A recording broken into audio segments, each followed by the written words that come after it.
Welcome to Ex Machina. Join us as we explore the mysteries of this world. Cryptids, monsters, macabre tales, and horror stories abound. Could they be true? Are monsters real?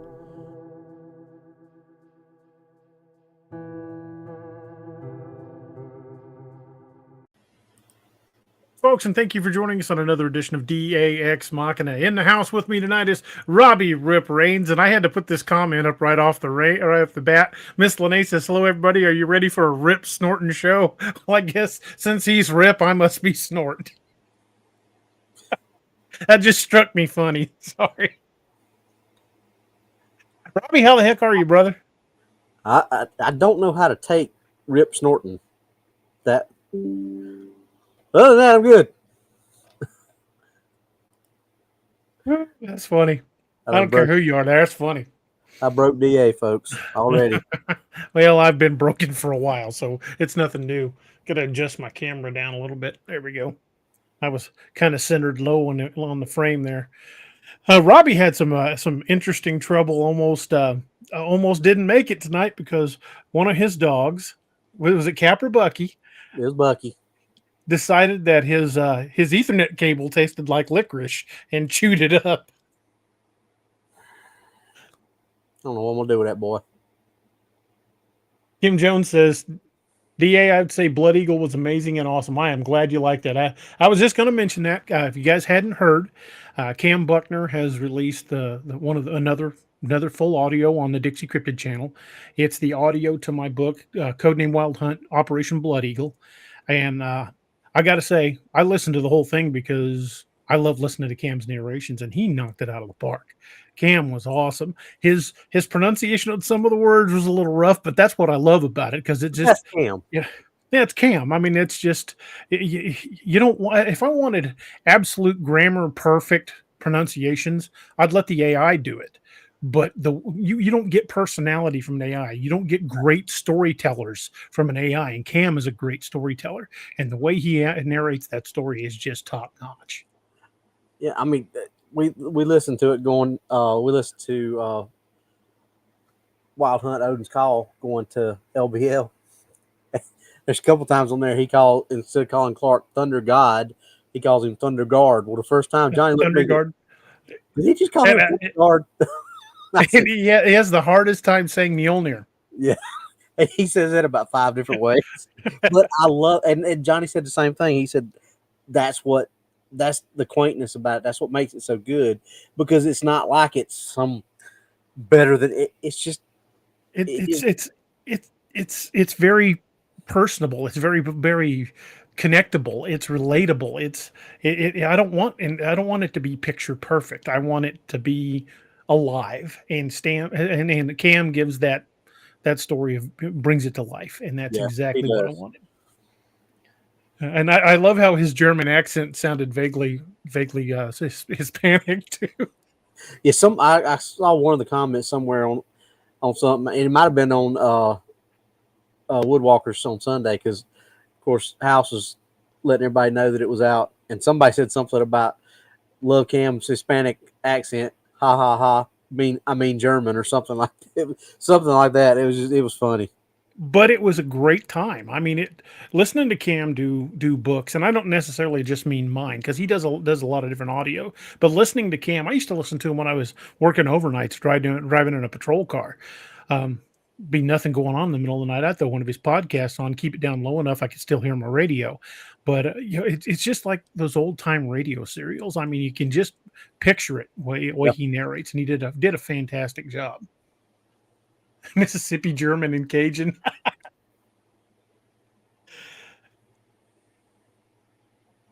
Little Patty, you're absolutely right. Cam makes them more alive. I mean, you when you've got a Kindle, they've got that new function where you can have Kindle read it to you, and it's a very droning, just computer voice. You can tell it's not a person. Sometimes it gets really weird with some of the pronunciations, especially if you're using words that are like Norse or Native American. It just takes a crack at it, and you don't have no idea what it's supposed to have been.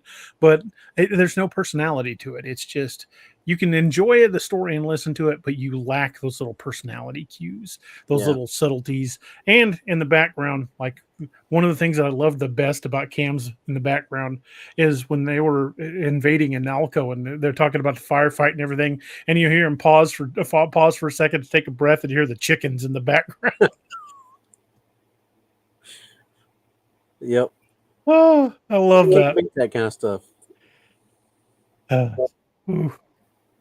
Yeah, that those bits like that just make it seem so much more awesome. Casey says Cam did a great story today. If you haven't caught it yet, I have not. I haven't been done much today. Open Coloring Books. I've been trying to get my hands on some Scallywag, but they're always out. I think folks are listening to us. Definitely check out Scallywag. I mean, there are a lot of different blade styles. I mean, you don't necessarily have to get the big blades like Robbie and I've got. They've got even their small blades, and their fishing knives are fantastic. So Greg, have you hey Greg, have you announced what you was telling me about what Craig told you? Have you told the chat what, based on what Open Coloring Book was just saying? I know you told me, but yeah, we mentioned it during the month of April. They said that we were, of all the affiliates that work with Scallywag, we were in the top 5 of sending traffic to Scallywag, and they extended the extra 10% off through the month of May. So you still got another 2 weeks to get the 20% off. Another quick announcement about the books. I finished the new Dark Frontiers book. I'm editing it right now. Dark Frontiers Cry of the Wendigo is almost done with edits. I've still got to send it out for a round of oohs and ahs and tear it apart by my alpha readers. I've got to get them to rip into it for me. Emphasis on the rip over here because he's one of them. They'll have them tear into it, and then we've got to get the cover done, and hopefully we'll be releasing it sometime next week.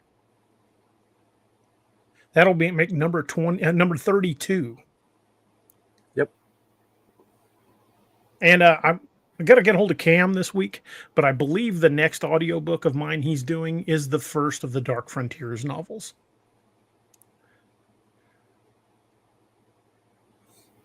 Yeah, he said after he read that first one, he was like, I remember you saying that he was like, I want to start with these next. Wow, Kim Jones, thank you for the super chat. Oh, thanks, Kim. Yeah, Kim Wild Hunt, and I'm close to starting the next one. It's tentatively titled Gray Lady Down.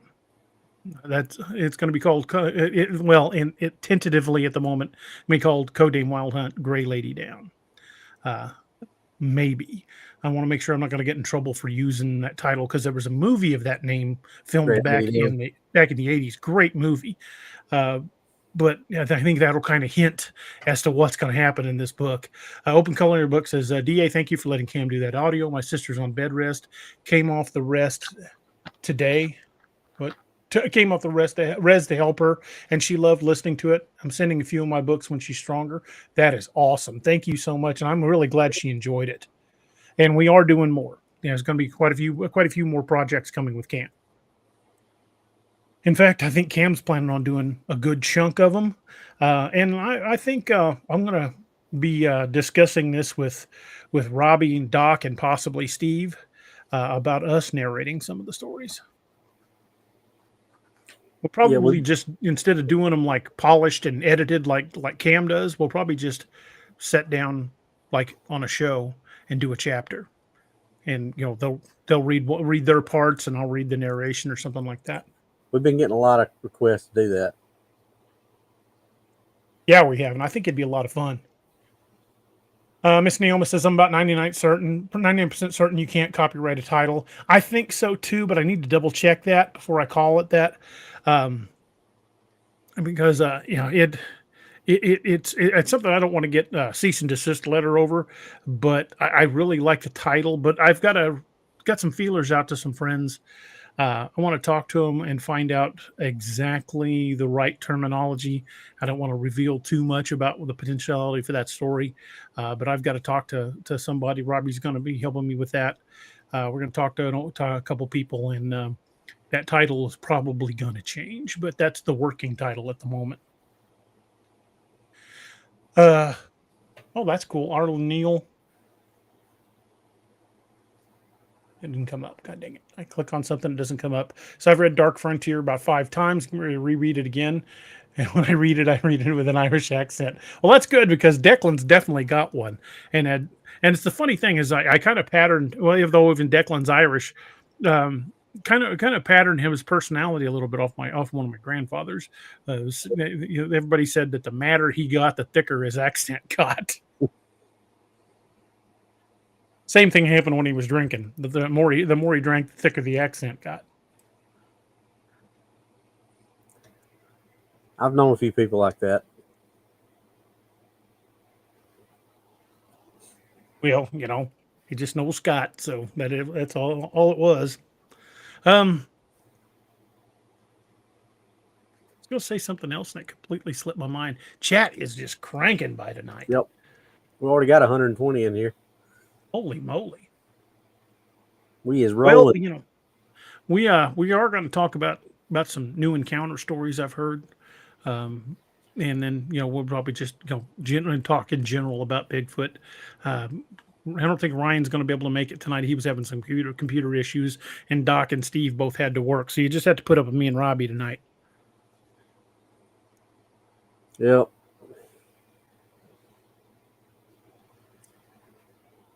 Doc should be back for the weekend, though, and I think Steve probably too. Jeff Yarrington said, "Hey, Lene, just started a podcast with my friends yesterday called Mason Dixon Cryptids. Oh, I have to check that out. Cool. Always like stuff like that." And Miss Lene says, "When I get mad, I sound more rednecker." I know the feeling. My hillbilly shows. I don't think it's possible for me to sound more redneck than I already do. Well, we're both pretty redneck, but yeah. My inner hillbilly comes to the surface once in a while. Of course, Steve said I sound like Boomhauer when I get excited anyway, so. That's funny. No, I think we know who Boomhauer was. Yes, the real Boomhauer. Jeff Yarrington says they did their first show last night. Oh, that's awesome, dude. And he said it's called Mason Dixon Cryptid. Hey, folks, they just did their first show. Go check out Mason Dixon Cryptids. I know after the show tonight, I'm gonna give them a like, share, and subscribe. And tell them we sent you. Casey Calloway says Wiley's one tough SOB. Yeah, I'm pretty sure if Wiley was a real guy, he would hunt me down and beat my butt for the crap I've put him through. I have a buddy that says in the scene in Ragnarok where he has the thing stuck in his eye, they said that scene still gives him nightmares. I don't blame him. That was pretty. Ouch. Yeah, that was a brutal scene. When I finished the last book of that series, I didn't even start editing. I finished the final scene in that book, and I closed the program, and I went outside with a beer and sat by my outdoor fire pit, and I didn't touch it for 3 days. I mean, I literally had to walk away from the computer. I was wrung out when I finished that book, finished that series.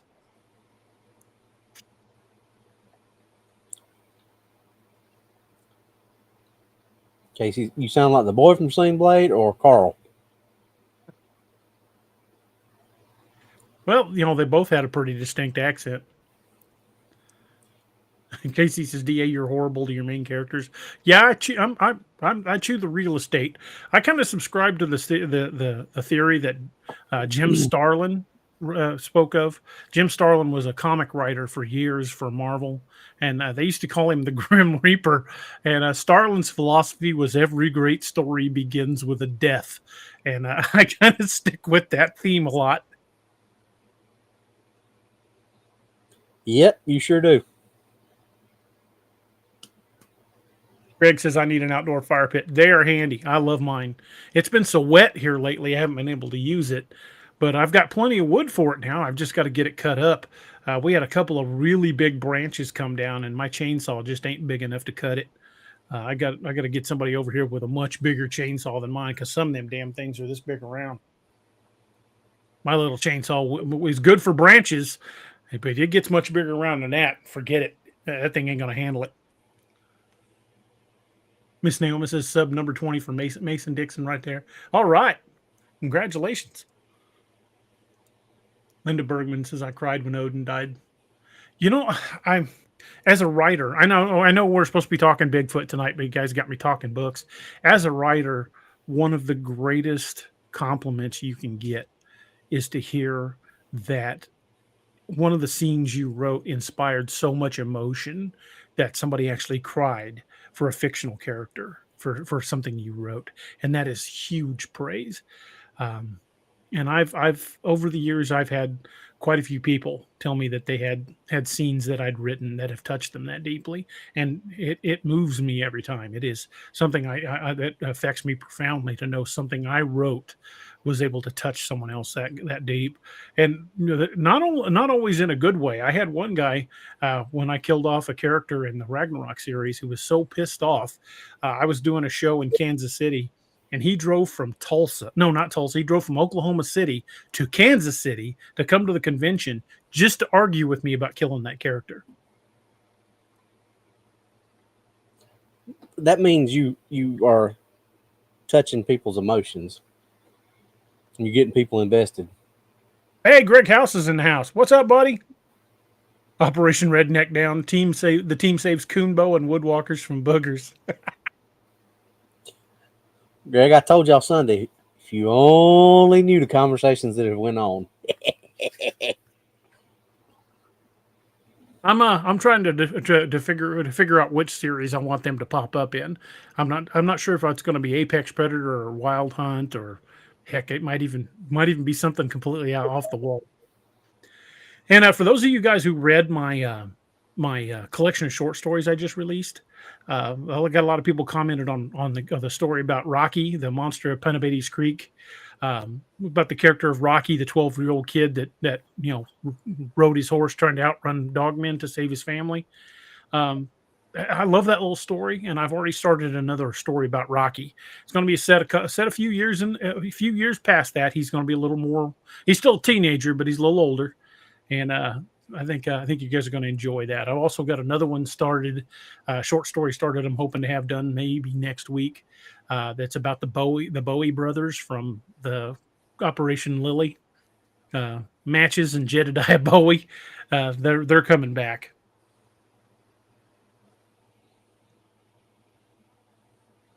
Mary Lois says that has to happen. It'll happen. Trust me. I've got so many story ideas. I've got probably ideas for maybe 200 short stories and another 50 books already written down in notebooks.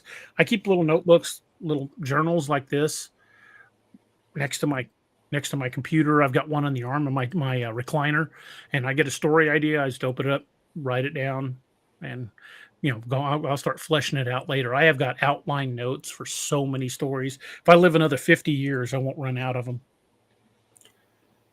If people saw that, not even your books you're just talking about that you got your notes in and your ideas, just the paper that you had laid out for what's going on right now.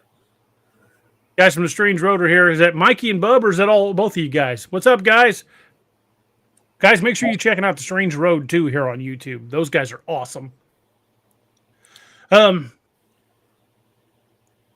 Yarrington says the Bowie brothers will be awesome. I think you'll like it. There'll be some humor in there, but it's going to be a butt-kicking story. I think you guys will like it. I liked those characters and decided I wanted them back.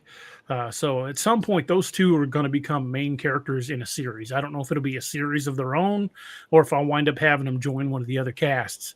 They might be a good fit for the Lakeview Man series, but so that's what I was going to say. When you said you didn't have an idea, I think they would fit in perfectly, and I actually have an idea that. Well, I will. We'll have to discuss that so I can make some notes. after the show because I want you to hear it first, and if you think it's a good idea, then you can tell everybody. D says I like Gray Eagle, good old South Dakota native. Everybody's been asking about Gray Eagle and the others that went through the portal in the end of the last Apex Predator book. The next project I'm working on after the book that I'm editing right now should have them home, and we'll run from there. Because I've got 2 other books already in the works. One's at about 40,000 words, and remember, I generally make my novels around 75,000. I've got one that's already at 40 and another one that's close to 30. So yeah, I got 2 more in the fire that are fairly close to being done. So I'm hoping to have a big year when it comes to releasing stories. Yeah, it's been what, God, since because you gave us the first 2 chapters of what's going on with Gray Eagle. Mm-hmm. That's been like what, a year ago or more. Yeah, that project kind of got shelved. Yeah, it's because Dark Frontiers took off. Yeah, that I did not expect the reaction I got out of Dark Frontiers. You sent us the first, that one and the other one.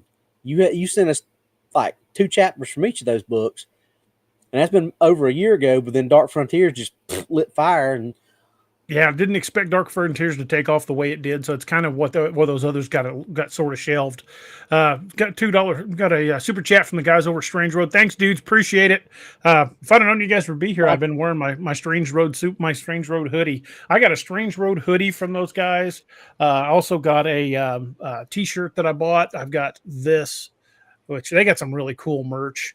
Every time I've got a beer in here, that's my beer's in that.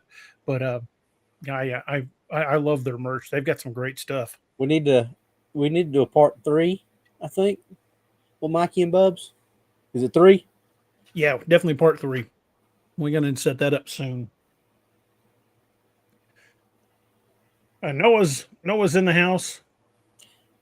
Noah's in the house. He's setting up chats and stuff. He's doing polls and stuff. Yep. And a big shout out to our moderators, hashtag DAXModsRock. Mods are doing a great job. We appreciate everything you guys do. Always.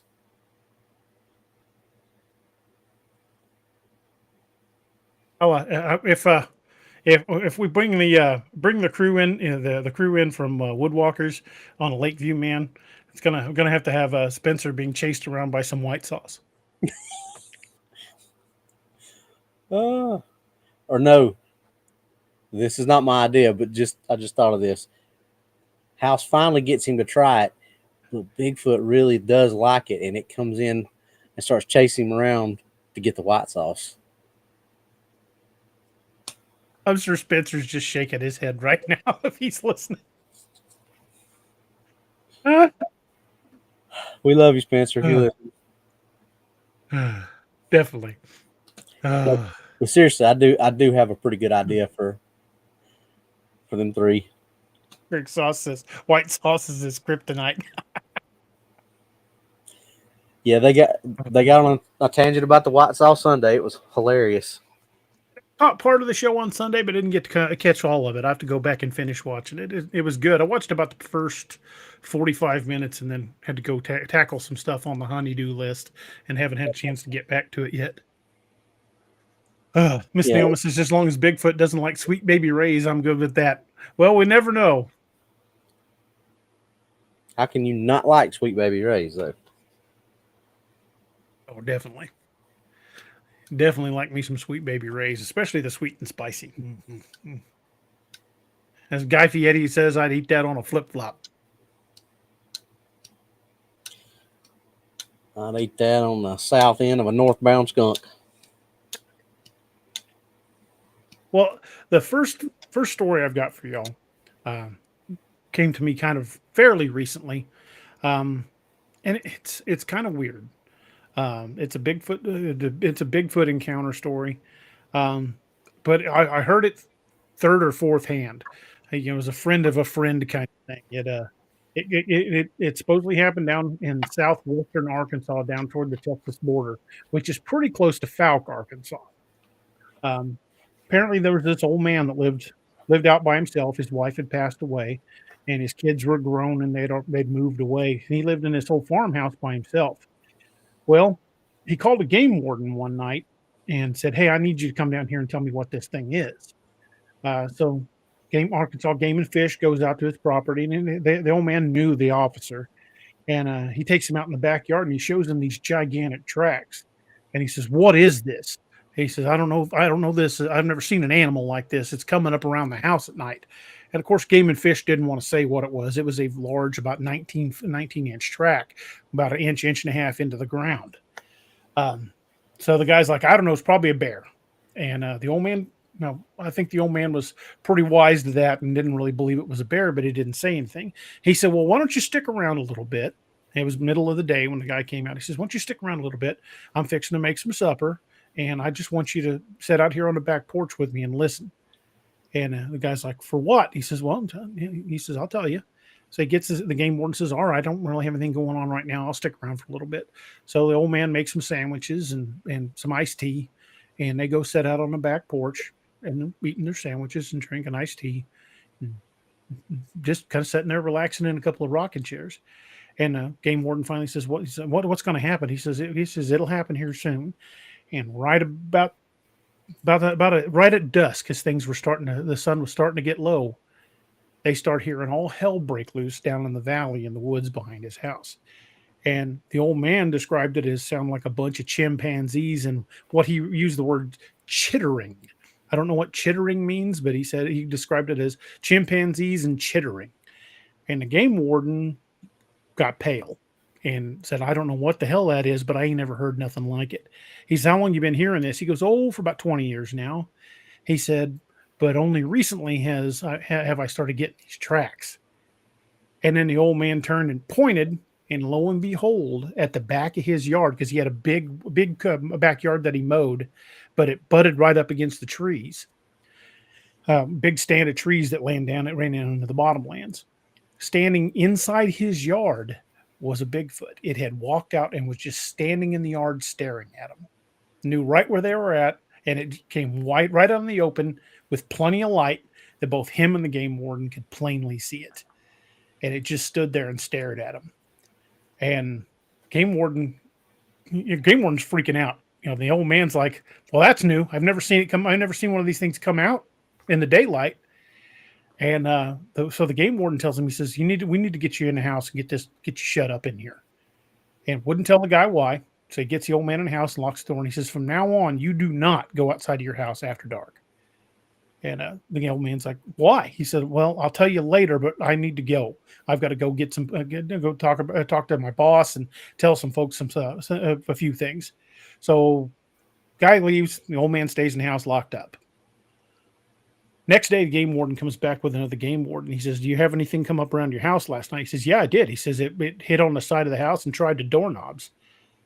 So a week later, a group of guys shows up all in camouflage, all with carrying military grade weapons, and they head into the woods behind this guy's house. And none of them were wearing any patches, and the game warden did not introduce any of them.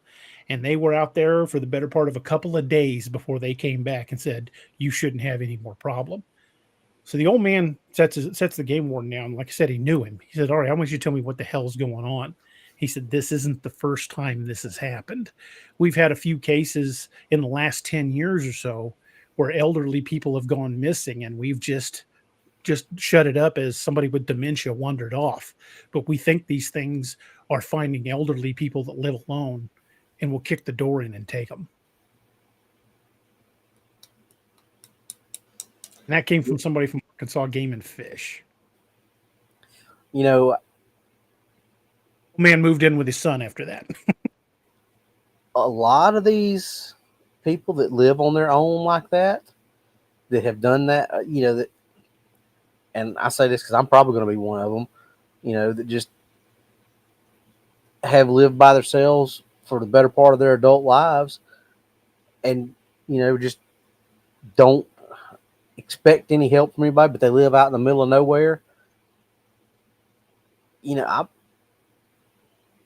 I bet you there's a lot of cases like that we don't even know about. Right. And the Game and Fish guy said that they had just basically explained it away as somebody with beginning stages of dementia or Alzheimer's wandered away from their house and got lost, and they're never found. You know, Now, I'm not saying every person that wanders off is this, but there was enough that Game and Fish got involved, and I don't know who they called in, but I'm betting it was a group very much like the Wild Hunt.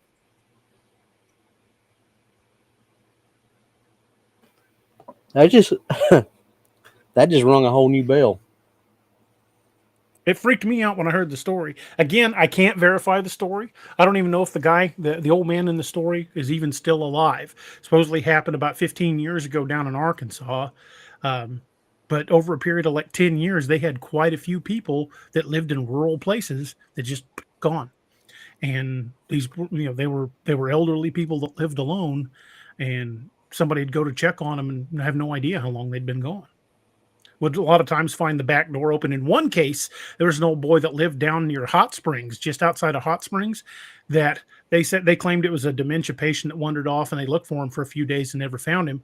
But his house was still locked, and his front there were groceries in his truck, and the front door of the truck was still open. So they he wandered off. Left his truck. And I've tried, like I said, this is like a second or third hand story, so I can't say with, you know, I wasn't having a chance to talk to anybody that was actually involved in the story, but the story hits a lot of the right boxes. But I've tried to chase the story down, and if it was reported at all, it was only reported in small town newspapers that just aren't showing up on the web. Frank says, I wonder how many homeless people are unalived by DM and BF. Yeah. We've talked about that before too. Yeah, we mentioned that. Those are population sections of the population that just don't get reported missing. No, that was Hot Springs, Arkansas, D's. Yeah, it was Hot Springs, Arkansas. Just here and there says, I bet the animals go missing first. Generally, when these old fellas get that old and it's hard for them to get around, most of them get rid of their animals because they can't take care of them anymore. But in this case, I don't know. No details were given, but I know when my uncle was getting up there, he even got rid of his chickens because he just didn't have the knees to go out and check the chickens every day.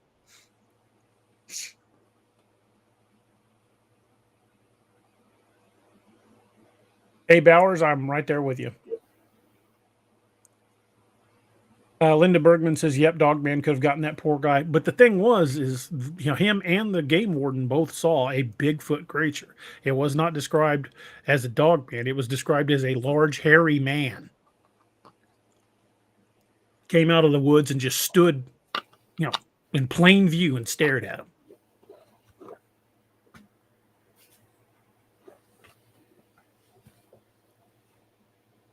AC Calloway says the CIA has to have a team or group that do things like this. And, as many stories as we've heard, like the story from South Carolina where that SEAL team supposedly went to that small town and took one out. There's a couple stories from West Virginia of military teams. The original LBL story talks about a group coming in uniform from either Fort Campbell or one of the other nearby forts.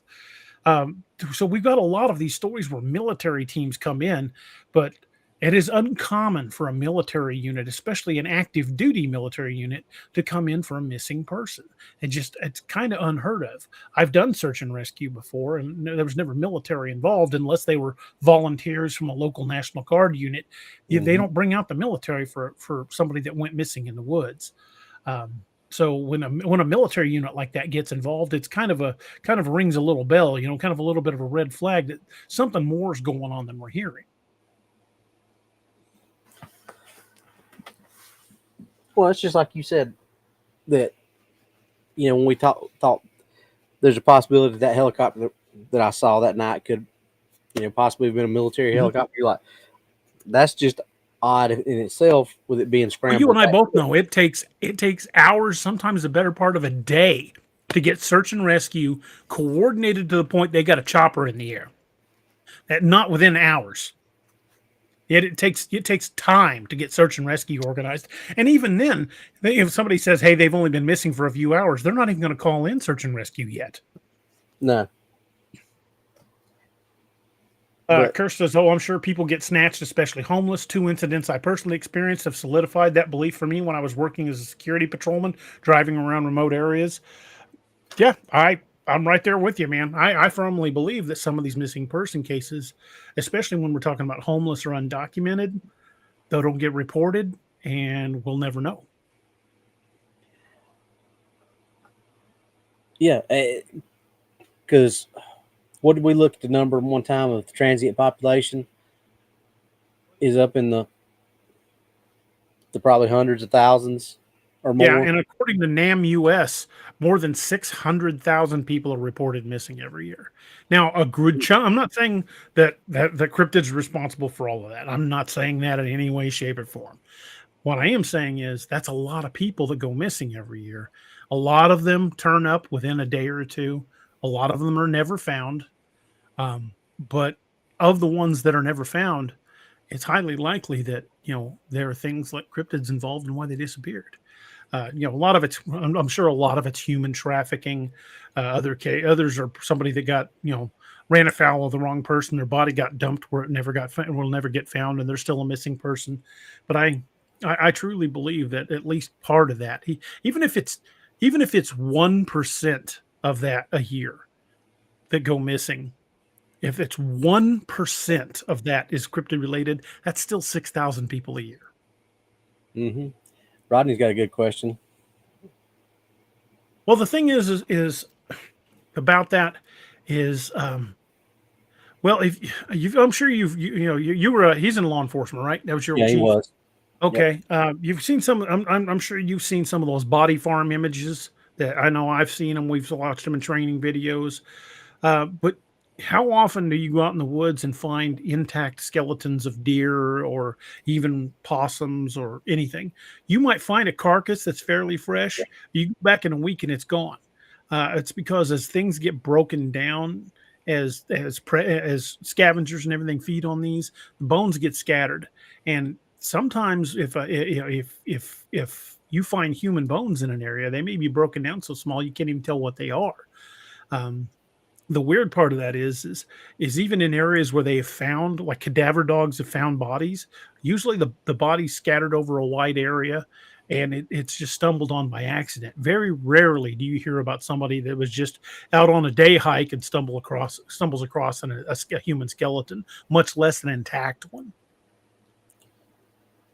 But to that point, though, what we've talked about before is the cave systems. Or you said that there have been bones and backpacks and things like that found deeper than people normally go. Yeah. So that's just our theory about them being, cave dwellers or whatever you want to call them. But so you could theoretically say, yes, bones have been found in Bigfoot areas. That's just not something I wouldn't say that's a widespread theory yet. But once it's down to skeletal parts, it is almost impossible to say what killed it. Even coroners have a hard time. Let's say, for example, somebody was killed by a mountain lion attack and it ripped their throat out. That's not going to leave unless the bite pressure actually crushed the hyoid bones or crushed the vertebrae. They're probably not going to be able to tell that they died, especially from something like loss of blood. But if they find like the femur bone is broken, probably a good indication that something very traumatic happened to the body. It takes a lot to break a femur. Maybe it was a long fall. Maybe they got hit by a car, but it takes a lot to break a human femur.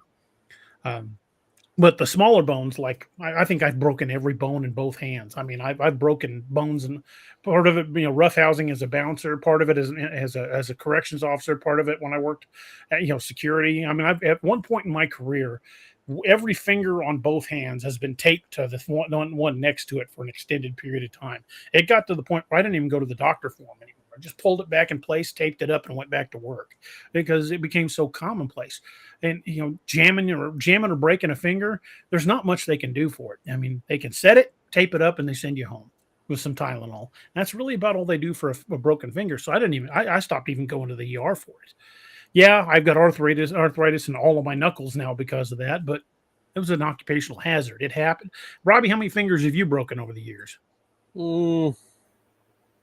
Broken, maybe only 2, but jammed every single one of them multiple times. Jammed your wrist, and sprained muscles, and it's hard on a body doing stuff like that.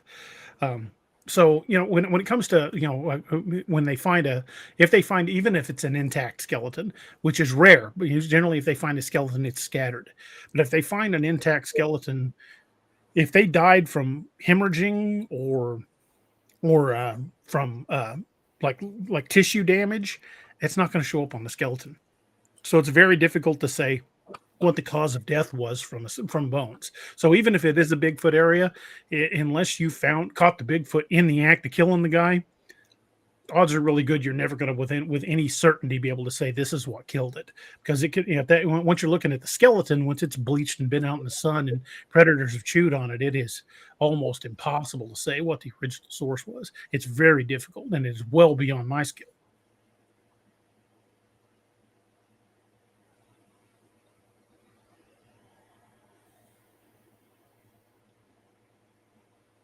He says, "Da, you need to slow down." I have. Old age has caught up with me. I don't scrap and brawl for a living anymore. That was when my young and dumb youth.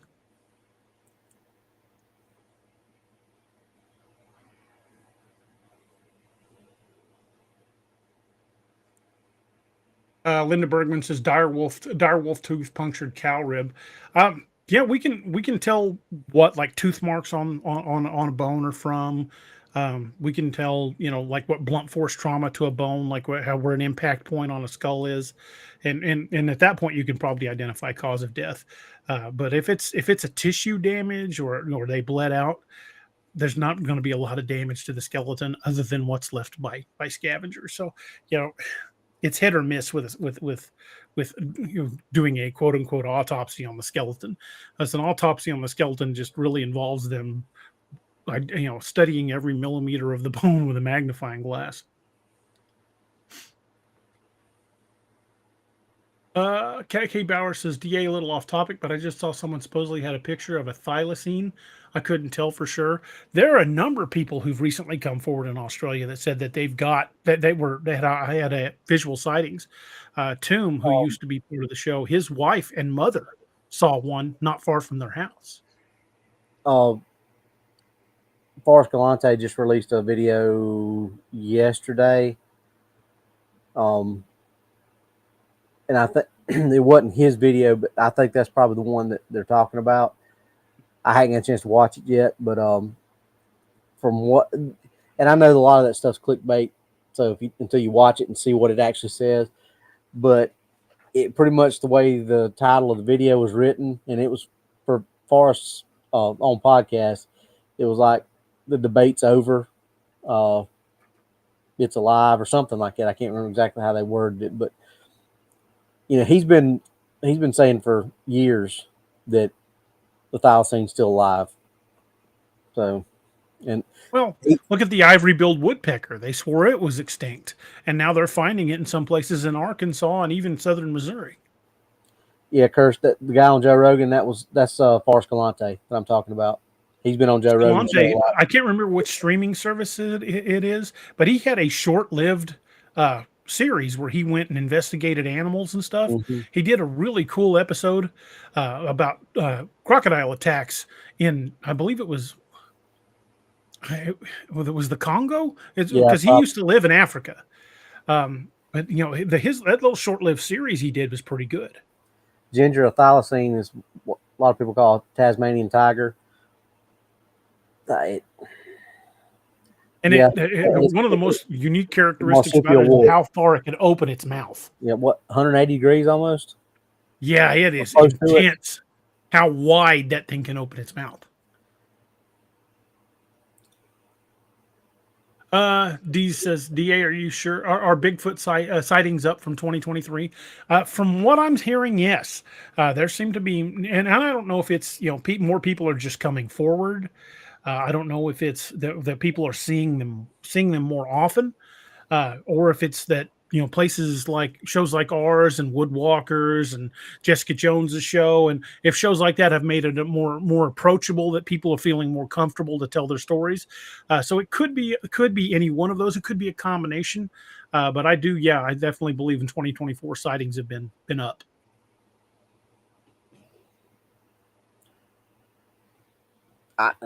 I still think it's what we were talking about. It's just we got forced out of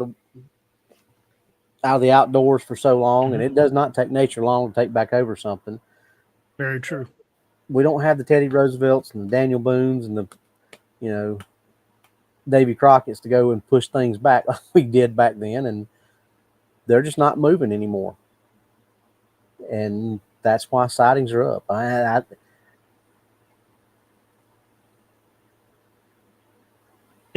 think that is a huge part of it. Like we talked about here, we talked about it at length a couple times on the show, that with the Black Plague of the 21st century, that people stayed home, and as a result of that, we're seeing some big predators in areas where we didn't see them before. I mean, Springfield, Missouri is the third largest city in the state of Missouri. It is about just the city itself is probably in the ballpark of 200,000 people. But then you've got multiple little bedroom communities that are just outside of town. The little, I guess you'd call them urban communities, or I'm not sure exactly the term. I know it, but it's eluding me. But you've got all these little towns right around Springfield that really makes the area much bigger. You've got Nixa, Ozark, Rogersville, Stratford, Willard, Fairgrove that are just outside of Springfield, and our city limits get closer to them all the time. Battlefield, Republic. There's multiple of these little towns that are just outside of Springfield city limits, and every year our quote unquote city limits get a little closer to one another. But when you include all of those, it probably pushes it closer to the 500,000 range. Because we've got a pretty big populated area. If you looked at the aerial map of Springfield and the extended little towns around it, it's a big area with not a whole lot of unbroken green. But right here in Springfield city limits, that's way past those little bedroom communities. Ring doorbell cameras are catching black bears and mountain lions on cameras. Doesn't happen often, but it's happening. Bottom of the hour, DA, before you get to that question on the screen. Okay. I definitely want to talk about that. Since we're here at the bottom of the hour, let's go ahead and hear a word from one of our affiliates, and we'll take the word from the man himself, Kerry Pocket Doc Davis. Hey everybody, this is Kerry Pocket Doc Davis from Dark Angel Medical, and you are listening. It ain't playing. It was. It was. I wasn't coming up on my end. All right, start it over. Hey everybody, this is Kerry Pocket Doc Davis from Dark Angel Medical, and you are listening to DA Ex Machina with DA Roberts. You may recognize me or some of my products from Dark Angel Medical in some of the Apex Predator, Lakeview Man, and Wild Hunt books, and you can get those products at www.darkangelmedical.com, along with training classes on how to use those products and save a life. Shoot us an email at info@darkangelmedical.com and be the difference. And don't forget to use discount code. Well, I'm sorry, that discount code is no longer in effect. I got to get hold of Doc. And why is that not coming up? What? My computer's acting weird tonight. I think it's because I got that comment up. I'll take that down. But check out darkangelmedical.com, and remember that they're HSA and FSA certified. So if you're a first responder at any capacity, you can get your courses and your kits paid for. So keep those in mind, because they're packaged in birthdays and boxes, folks. With the way the world is right now, having a first aid kit on is peace of mind. And Yep. I don't leave the house without one. I keep one in my vehicle. I keep one in my go bag. I keep one in my camera bag. I keep one with my gun kit. I mean, if I go to the range, I've got a med kit. If I go out shooting video for the channel, I've got a med kit, because you never know. The life you save might very well be your own. But anyway, Qbot. Woman in Georgia killed by so-called pack of dogs that the neighbor owned. Children taken to hospital. Neighbor wasn't arrested. Sounds fishy. Yeah. I'm glad you brought that up, as we were kind of sharing that story around in some of the group chats that I'm in. And it's really odd because they've changed the story several times. At one point, they said it was wolves, and then they said it was coyotes, and then they said it was dogs, and then they said it was coyotes again. They can't get their story straight, and they're not identifying the animals. And if it had been dogs from the neighbor's house, there would have been an arrest. If your dogs kill somebody, yeah, you're the dogs are at the very least you're getting euthanized, and you're gonna be in a lot of trouble. Um, I mean, you if not charged, you're going to civil all day long. You're going to be hit with all kinds of civil suits, but you're probably going to be charged too, like you said. Yeah, very much so. Especially, I So mean, yeah, there's a lot of fishiness to that. There's a big fish odor to that story. They're not really wanting to say what happened, and that kind of disturbs me. And time will tell on this one if it remains an open case, because that's kind of the telltale thing anymore. If they say, oh yeah, dogs killed this woman, and then the case stays open, kind of like the Amazon driver here in Missouri from a couple years ago, back in September of 2022. Amazon driver was killed allegedly by dogs, and law enforcement went into the house and killed the dogs. Now, if they had to go in the house and kill the dogs, how did the dogs kill the guy outside the fence? But that's neither here nor there. No necropsy was ever released. They said the story, this is open and closed. The dogs killed him. Yet the case is still open. And the coroner and the sheriff from that county have both said they have never in their careers seen a body torn up that bad. And these are dogs that were not hungry. They weren't starved. They were being fed. They had water. And, they had the ability to stay in the house. And one of the dogs was a Mastiff. Now, I've owned Mastiffs. Those are not aggressive dogs. They can be under the right circumstances. They're very protective of their family, but nobody was supposedly home. And this was a guy who was the Amazon driver was just dropping off a package. So I really don't think these dogs attacked him unless there was a reason. And the fact that no necropsy was ever released and there was no blood found on the dogs, that tells me right there that the dogs were a scapegoat. And I think that's the same with this case in Georgia. We're not getting the whole story, and I bet the case is going to remain open, so we'll never know for sure. Yep. I would be interested to see the autopsy report. Because it cannot be FOIA'd if the case stays open. That is correct. Kirst had a good question. He said, book question, any more content about Kevin Ballard and Deanne Jackson, the short story Wrath of the Dog Man? Really like that one. Yeah, I actually pretty much thinking that those two are going to wind up in the Lakeview Man series. I like those characters a lot. And Amanda Sanchez Clark would be looking for deputies just like that. To recruit to come to her county. And since it's a county within Missouri, all they would have to do is just transfer over. They wouldn't have to get their post certification again or anything like that. Like for example, I'm still post certified here in Missouri, but Robbie was it CLEAT certified? What was it called up in South Carolina? It's not post. No, we're not post. We have to go through the academy, and once you're certified to the academy, you're certified for the entire state. Right, and that's the same in Missouri. You're certified for the entire state. But if, for example, Robbie decided he's moving out here and wanted to still be a cop, he could do that. He could do that pretty easily. But what he would have to do is he'd have to challenge the post. He'd have to set up with one of the local schools that actually teaches the Missouri Police Academy or the Sheriff's Academy, either one, and take time and take the test. And if he passes the post test, then he gets his post certification because the credits would transfer. But he would just have to become familiar with Missouri laws versus. Yeah, and that's another difference too. Is y'all got multiple places or multiple academy places that you go to do your training. We've got one central academy in the middle of the state that everybody. We've got multiple across the state. Yeah, we got one. I went to the Drury University Law Enforcement Academy here in Springfield. Yep, we've just got one. And there's kind of a misrepresentation or a misunderstanding, if you will.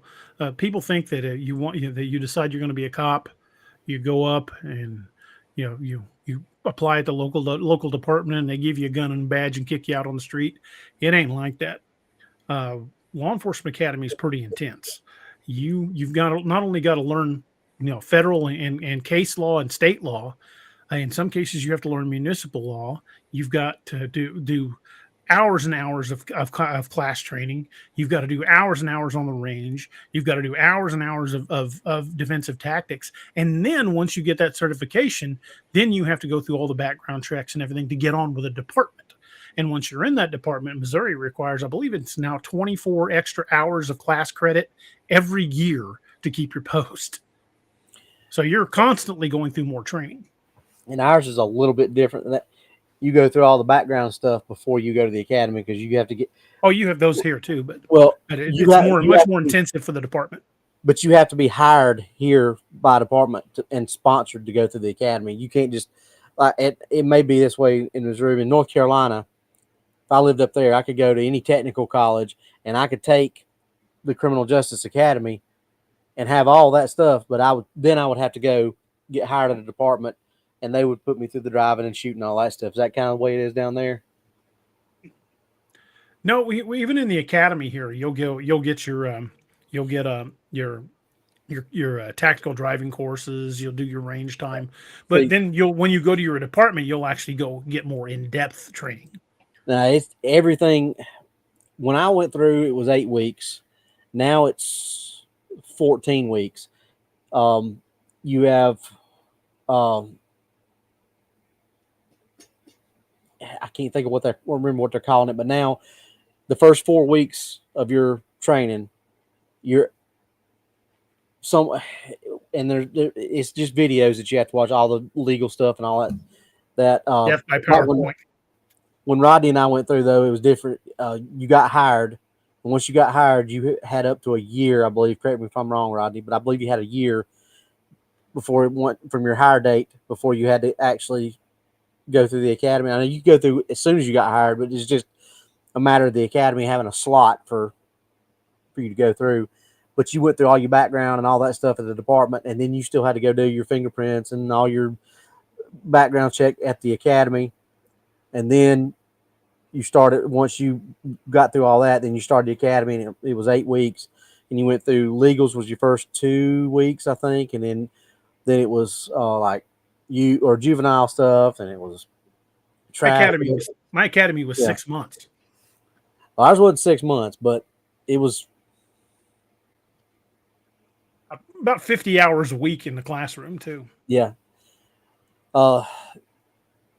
Once we got through all the classroom part of it, then we started practical problems, driving, shooting, swimming. We still had to swim when me and Rodney went to the academy. They don't have the pool, which I think is stupid.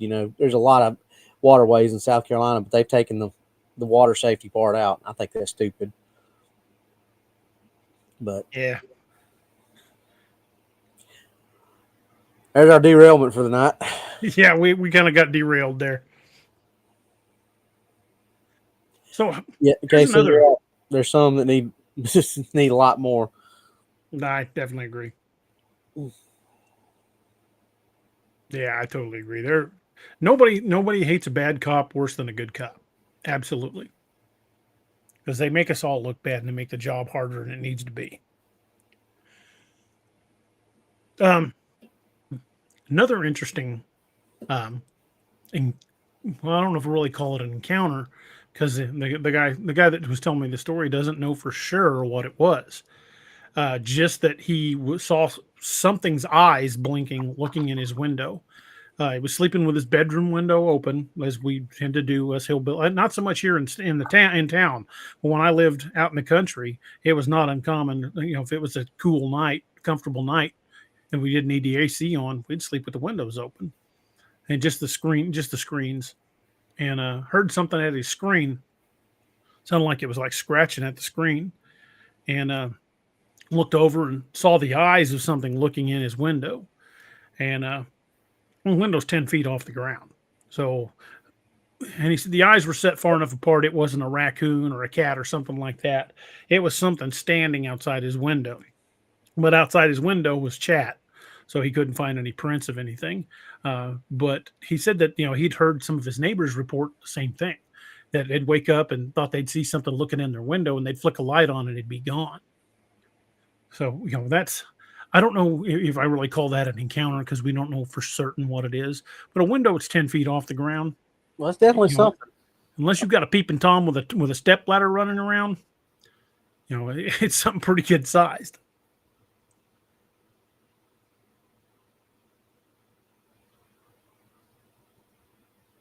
And that seems to be a fairly common thing about people reporting them peeking in windows. I know Greg House has talked about that. The folks over at Woodwalkers tapping on windows or slapping the side of houses. Hey, Greg had one on top of his roof in his man cave. Yeah, he had one come up on the top of his damn roof. And I'd have probably been up there the next day replacing shingles because I probably would have poked a couple holes in there with a cordless hole puncher. The fact that he didn't shows he's probably got more restraint than me. But if something was on the roof of my house, it's probably going to get something that looks, well, I don't want to show it show the actual cordless device on the air, but it's probably going to get something that looks a whole lot like that coming at it at a high rate of speed. Followed closely by a few friends. Yeah, a few of its friends. I'd have been up there replacing some corrugated metal or some shingles. What is that Damon Wayans used to say, homie, don't play that? Homie, don't play that. That's right. It's on the roof. We got a problem. And and that brings me to another thing, is I've talked to a few guys, some guys from the one of the Cherokee reservations down by Miami, Oklahoma, and the elder of the two. He wasn't a tribal elder, but he was older than me. He was in his 60s. He said, whatever you do, do not shoot one of these things. He said, unless you absolutely have to save your life, do not shoot one of these things because it will not go well for you. And if it's on the roof of my house at that point, I'm thinking it's, something's coming down. And there may be a hell of a firefight following afterwards, but I am going to defend my house.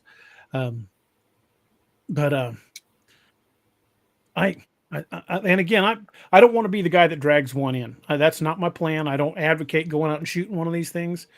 But it's always like scratching at the back of my brain whenever, like when Robbie and I and Noah went out to Joe Bald, when we had that eye shine come up very close to us, we all cleared leather, but none of us fired.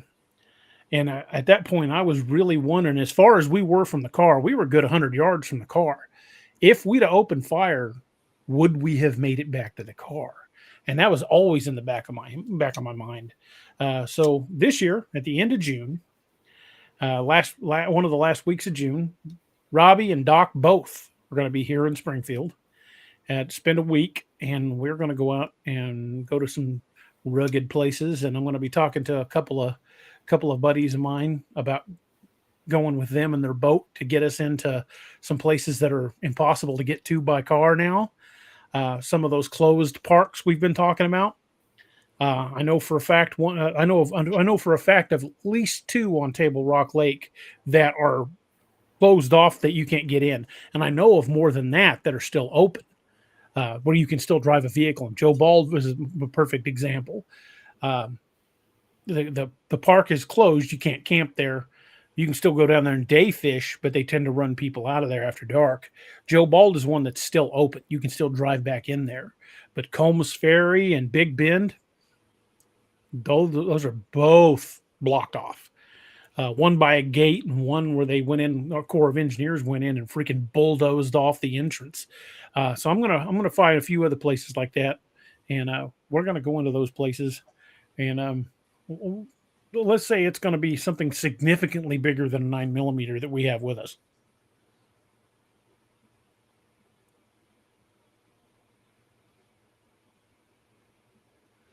White says, hey, DI laid eyes on Coombs Ferry, didn't go on it, but I know where it's at.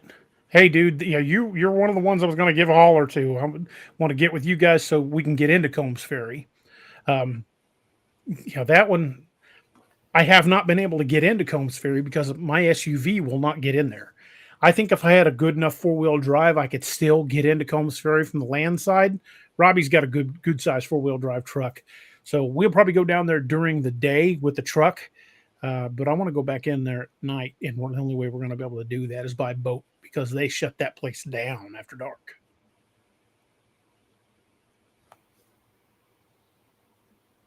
We need to all of us get up to Greg's man cave and spend a week or a weekend or something. Because I would love to. Because listening to all, there's never a time that they've been up there that they hadn't had something. I don't know if you saw what Misty just put on there a minute ago. She said that the room that she's wanting to stay in, Greg's like, that's the one that I always smack the side of the wall in. Put me in that room. Actually, I'll be the one probably laying on the roof looking over. And the one that was on the roof, Greg's going to come up and tap me on the back of the, hey, this is my spot. What are you doing up here? Well, Robbie, you and I are the two dummies that would, swing the door open and go out there to look. Yep. Behind us. Don't look, Ethel! Too late. Done got a free shot.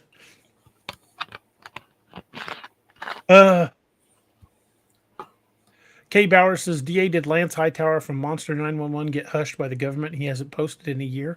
I don't know Lance, so I can't say. I've never met the guy, but I had noticed it had been a hot minute since he's posted anything. I don't know. Maybe he's got some personal things going on. I don't know the guy. If I did, I'd be happy to reach out to him, but I've never met him. Misty says, yes, I asked for the scariest room, and he said that one. He was right. I woke up to seeing weird lights and my head shaking uncontrollably. It wasn't, but it felt like it. Horrible hum in my ears. You probably were feeling infrasound.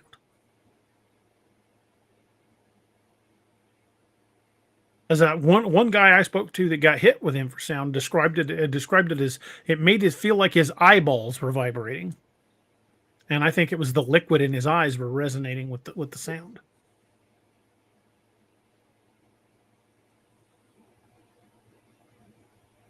Steve Payton says, "Yeah, I got your back from my couch, LMAN. I mean, I got you one of the dumb things.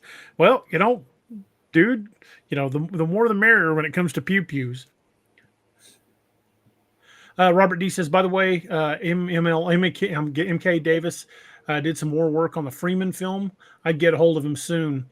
I'm going to reach out to MK. I want to have him come back on just to do a breakdown of the Freeman film, because to me that is right up there with the Patterson Gimlin. That's one of the best pieces of footage, and I still, to me, that is just practically the smoking gun for the adaptive camouflage theory. Yep.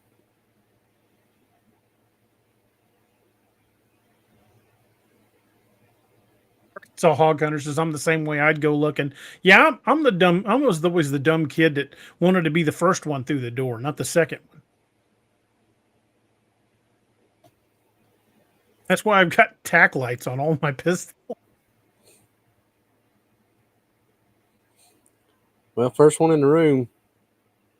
I'd rather be the rabbit than the second. Yeah.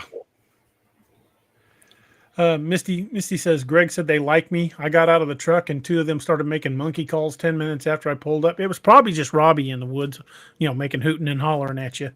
You're not supposed to tell that, DA. He said they remembered who I was.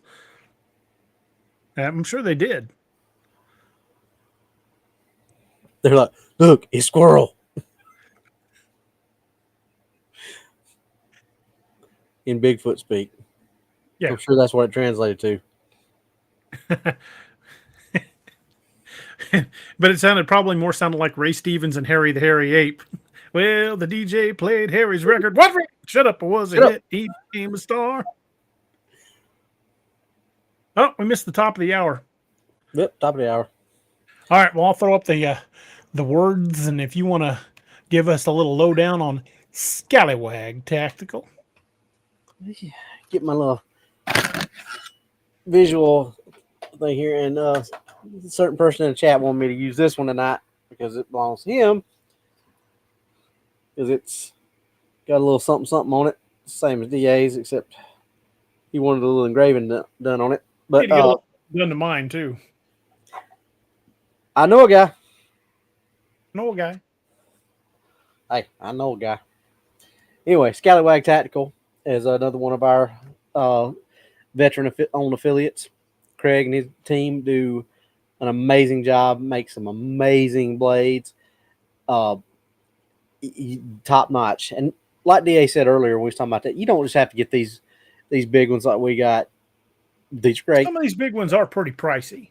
Yeah, they are, and but they're worth it. Very much so. I mean, look at the size of the spine on this knife. This knife is not gonna break or bend on you easy. I mean, look at the gunner's mate. These are heavy duty blades, and that's full tang. That runs the entire length. But as good as this is for what it does and the size, this one right here is just as good for the size what it does. This knife goes just about everywhere with me here at the house, in the shop, at the laser engraver. This is my EDC do everything knife. I've cut Amazon boxes with it, strip wire for electrical stuff. One of these two is always on me. And you're not going to go and pay for a Kershaw or Spyderco or Gerber or any of those big brand names. You're not going to go and pay the outrageous prices that they want you to pay for those and get a better knife than you're going. Oh, lost Robbie.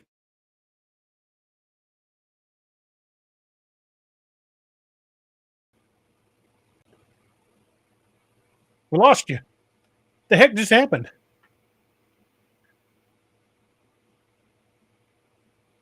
You there, Robbie? Hello? Are we back? Yeah, I think we are. What the heck just happened? I don't know. My screen's black. Oh, there it is. Mine went blank and kicked me out of the studio for a few seconds. Yeah. So anyway, I carry that on my soft armor every day. Go check them out. They're you got a chance right now to get some really good deals because they're clearing some inventory out to make room for some new blades, which they've got some of them up. There's one called the Mantis. There's a few other new ones they've got out, but they're coming out like 26 new blades, I think, DA. Wasn't that the something like that? Yeah. And they just partnered with Gray's Tactical. So within the next year, we are going to see some amazing new stuff coming out. Yep. So get a bunch more books out so I can get some of it. And there's Kevin right now in the chat, and this is Kevin's knife that he wanted engraved. Besides Kevin, besides DA, because they already know. If anybody bonus points, if anybody knows what that says. Obviously Kevin knows because that's what he wanted, and obviously DA knows, and obviously I know because I did it. Anybody else got any suggestions on what that is or any guesses? If any of you saw Thomas Jane and the Punisher, you'll know exactly what it says. Yep. Anywho, but as DA said earlier, we are in the top 5 of sponsors that send people their way. So as a thank you to our visitors, our subscribers, viewers, subscribers, visitors, whatever, they're all family. Anyway, exactly. As a thank you to y'all, Craig and them have extended the code DA Roberts 10 for another month because we're sending them a lot of until the end of month of May. You'll get 20% off instead of just 10. Yep. So go check them out. Look at the blemish blade section. Get you a good deal on something that's either maybe just they're getting rid of, or they've just got surplus, or a box fell over, or something like that. They're trying to make room for some of these new things. Go check them out. Tell them we sent you. Code DA Roberts 10 at checkout. Get yourself a good blade. Heck yeah. Because these are all going to, well, not these, obviously, but mine are going to be in Missouri with me. Doc's bringing his. DA's going to have his. We're going to have some fine cutlery. And Heck yeah. my boarding axe was buried, so sorry I didn't pick that up and show that one. Here's the other knife that belongs to Kevin, and he wanted the wild hunt symbol on. Looks just like the That's one DA pretty. brought up. I like that. The Gunner's Mate's one of my favorite of the blades. Oh, I love my Gunner's Mate. My Gunner's Mate is on the strap of my go bag. I've got it mounted to that, so it's when I got my go bag, I've got it. And you got to show some love to the little Dew Claw. I love this. The Dew Claw. I love this little knife. This thing right here is probably the best camp knife I've ever had. You can do it, like just the little thing, like chopping up your kindling and even using it to hammer down tent stakes. This thing is heavy enough to hammer down your tent stakes. You turn that thing on the flat.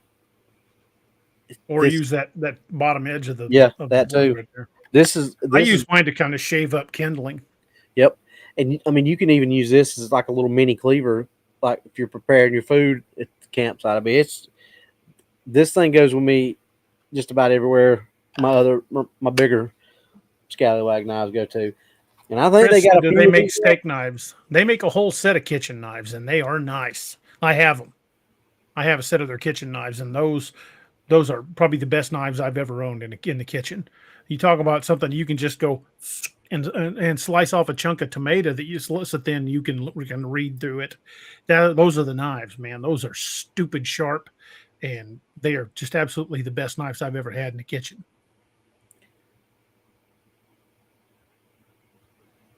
Yeah, no, there's 6 steak knives.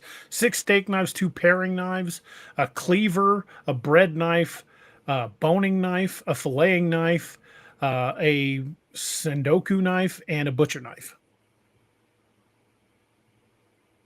Kodiak T-Bone says, DA, what's your pew-pew of choice? It depends on the situation. I'm generally a Glock guy when it comes to pistols. But if I want to really reach out and touch something and put it down to make sure it stays there, I'd probably grab my M1 Garand.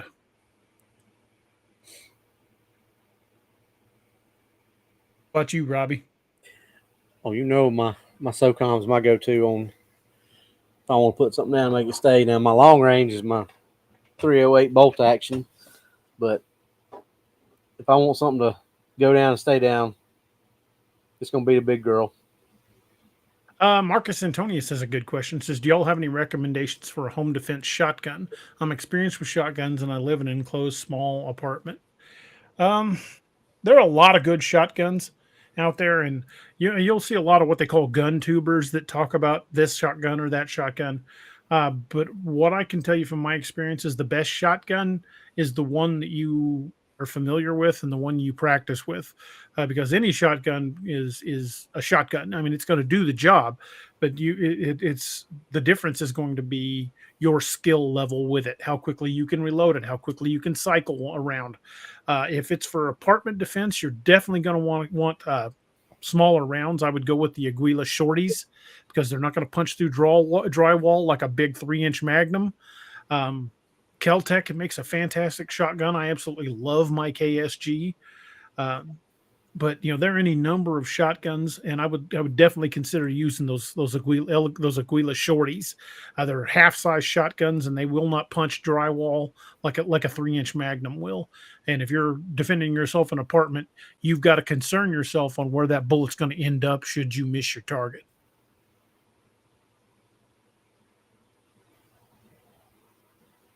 Sometimes more power isn't always better, especially if you live in an apartment. As I know with one of the rifled slugs in my Keltec, I could stand at the front of my house, fire into the house, and it will punch all the way through. I mean, it would blow out the walls all the way through the house and into the backyard and probably hit the neighbor's house. I mean, that thing's got some punch. And you've got to whenever you're, especially if you're considering home defense, one of the things you've definitely got to worry about is how much you're going to penetrate walls and furniture and things like that. Because in trying to defend your home, you might just shoot one of your kids. I mean, you do not want to punch through a wall, especially where the people might be living. Or you could punch and hit a house across the street. Over penetration is something you really need to think about. And that's something they drilled into our heads at the academy, is if you are firing your weapon in the line of defense, not only are you responsible for the target you're aiming at, you're responsible for what you hit that you're not aiming at. So if you shoot at a guy and the bullet misses and it hits a civilian, you are in a lot of trouble. You've got to be 100% accountable for where every bullet goes. And the same thing goes in a self-defense situation. You can't claim self-defense shooting at an intruder if you miss and kill your neighbor. So, be very careful. Choose something that is not going to punch completely through the walls. If you don't want to use a 12 gauge, a 410 isn't going to have as much punch. A smaller shotgun, something that's not going to have a lot of recoil, and something that's not very big. If you like a shotgun, and your ideal is for home defense, you might think about a Taurus Judge. It'll hold 410 shotgun shells, and it's a pistol. Yep. But but then again, it all depends on your situation. If I lived in an all brick house and I didn't have to worry about punching out an outer wall, yeah, I'm going to go for something that's going to have a little more thump to it.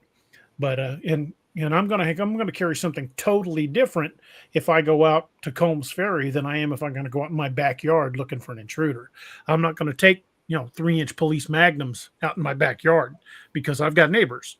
But if I'm out in the woods, you can bet your ass I'm going to have the heaviest, most powerful shotgun rounds I can take, because it ain't just squatches I got to worry about. It might be bears, it might be mountain lions.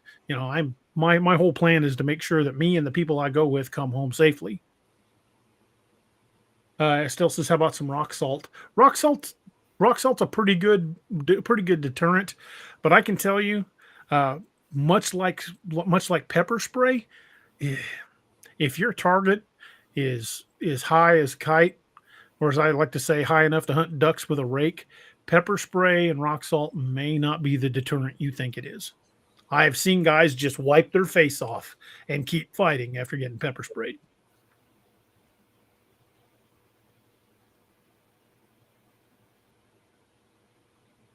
Smedley says a repellent gun will go through sheetrock. Exactly. And anytime you're firing, especially if you're living in an apartment, the foremost thing on your mind needs to be, where's this shot going and who could it hurt? Casey says, sawed off Mossberg 20 gauge. That would probably do the trick, but it also might get you in a lot of legal trouble. So can't recommend that one. I can neither confirm nor deny that I would recommend that. Yeah. We sidetracked again, got talking about firepower. Well, I mean, but yeah, that's not really, because we were like, what do we need for? I mean, actually, it was home defense, but a Bigfoot could come in your home. I mean, we were talking about that happening earlier, so yeah, not as bad as a derailment as earlier. Yeah, true. Arkansas Hog Hunter says Bear Creek Arsenal makes a nice 410 and an AR platform, nice price as well. Also check Palmetto State Armory, because it's not just their own weapons they sell. They have used weapons on there too, and you can get some really good deals at Palmetto State. And they what is that they call where you can make payments on it? They use Sezzle just like Doc does. Sezzle. Yeah, they use Sezzle, and you can pick a firearm and make payments on it, and they'll still ship it right to you. Well, they ship it to somebody with an FFL. Yeah. Now the caveat to that is you got to sign up if you're going like what DA is talking about. Palmetto State Armory. Get on the website, sign up for their email deals. Sometimes it's kind of annoying because you get about 2 emails a day, but look through those things because that's where I got my rock. I paid $349 for that 5.7 rock that I got. And it's super simple to do.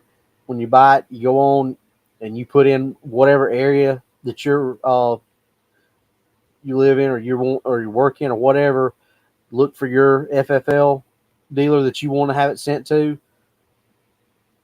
Type in all the information. Type in all your information. You approved. They send it out. I think I paid for the gun on a Saturday, or the first payment, obviously, and it's in 2-week increments. So just make sure you got it set up to where if you get paid every 2 weeks, make sure you got it set up where it's coming out at the right time. but I think I paid for it on a Saturday, and the following Wednesday I was in, or excuse me, following Thursday, because it got there on a Wednesday, but the store that I use, they aren't open on Wednesdays. They're only open on Thursdays. So that following Thursday, I was in there filling out my paperwork and had my gun. Super simple. I'm probably going to be getting one like that here in the very near future. I'm going to be getting a backpack gun because they've got one that I've been keeping my eye on.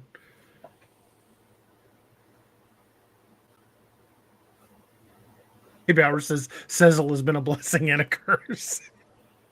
Hey, I can see that. oh yeah. So I'm paying for my dart kit. Greg House, you are absolutely correct, brother. He says, I've seen crackheads suck pepper spray like breath freshener. Brother, you and me both. We fought a guy on bath salts one night, and he kicked the crap out of 6 of us. We looked like we'd been through a war when we finally got that guy under control. We pepper sprayed him, we tased him, and he tore the leads out and kept coming. So pepper spray and tasers don't always work. True story. That I've never seen anybody like that. The guy wasn't even as big as me, and he threw me over a desk. AC says also have a bullpup 12 gauge. My KSG is a bullpup, and I love that little monster.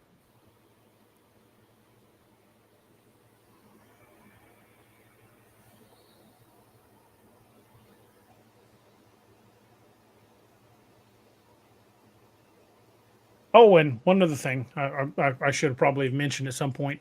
Our analytics are still showing that about 35 to 40% of the people that watch the videos are not members, are not subscribed to the channel. So folks, if you're enjoying our content, if you enjoy listening to these videos, make sure you go to youtube.com/DAX Machina podcast and subscribe to the channel. Make sure you hit that little bell icon so you get alerted every time we go live. It helps the channel continue to grow, and we sure appreciate it because we're slowly climbing toward that 10,000 mark. Hey, Bauer says, was it bath salts or possession? It was bath salts. They were on bath salts, and as soon as we got the cuffs on them, they went into what's called excited delirium. We almost lost them. Fortunately, we were close to a hospital.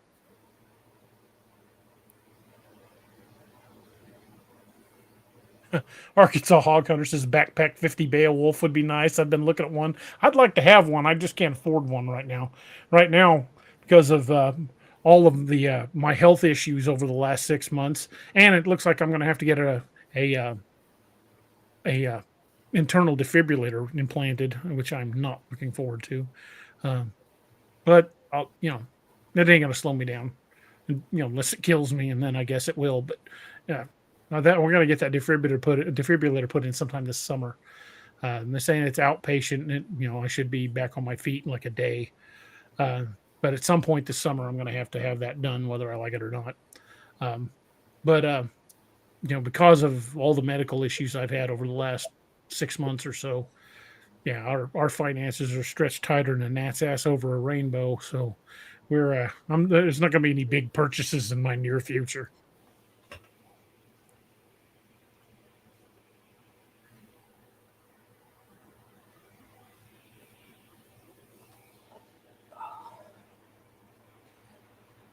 Uh-oh. Houston pulled out the double dog there again. There you go. He had to pull that out Sunday. Double dog dare you. Now you gotta. Now you just got to. You've been double dog dared. Marcus Antonio says, Wakulla County, Florida is a hot spot for hairy man sightings. They seem to be on the rise, and it's not just in any one general area. It'd be one thing to say, in the Midwest, Sasquatch sightings are on the rise, but they seem to be a rise pretty much all across the lower 48. We don't get a whole lot of stories coming out of Alaska other than Fred's channel. Fred Roll, he's been on the show a few times. His channel, the Subarctic Sasquatch, he's constantly updating with new sighting reports and stories out of Alaska, and they're fantastic. And they tend to be pretty damn violent up there. So if I ever get up that way, I'm going to make sure I'm armed to the freaking teeth. Um, and that's the funny thing is, the Alaskan Triangle in the last 30 years, 60,000 people have gone missing in the Alaskan Triangle. And granted, again, much like with the case with NAM US, big chunk of those are probably going to be explainable. And some of them, I'm sure, turned up in a few days. But some of them, no trace was ever found. So it's impossible to say what got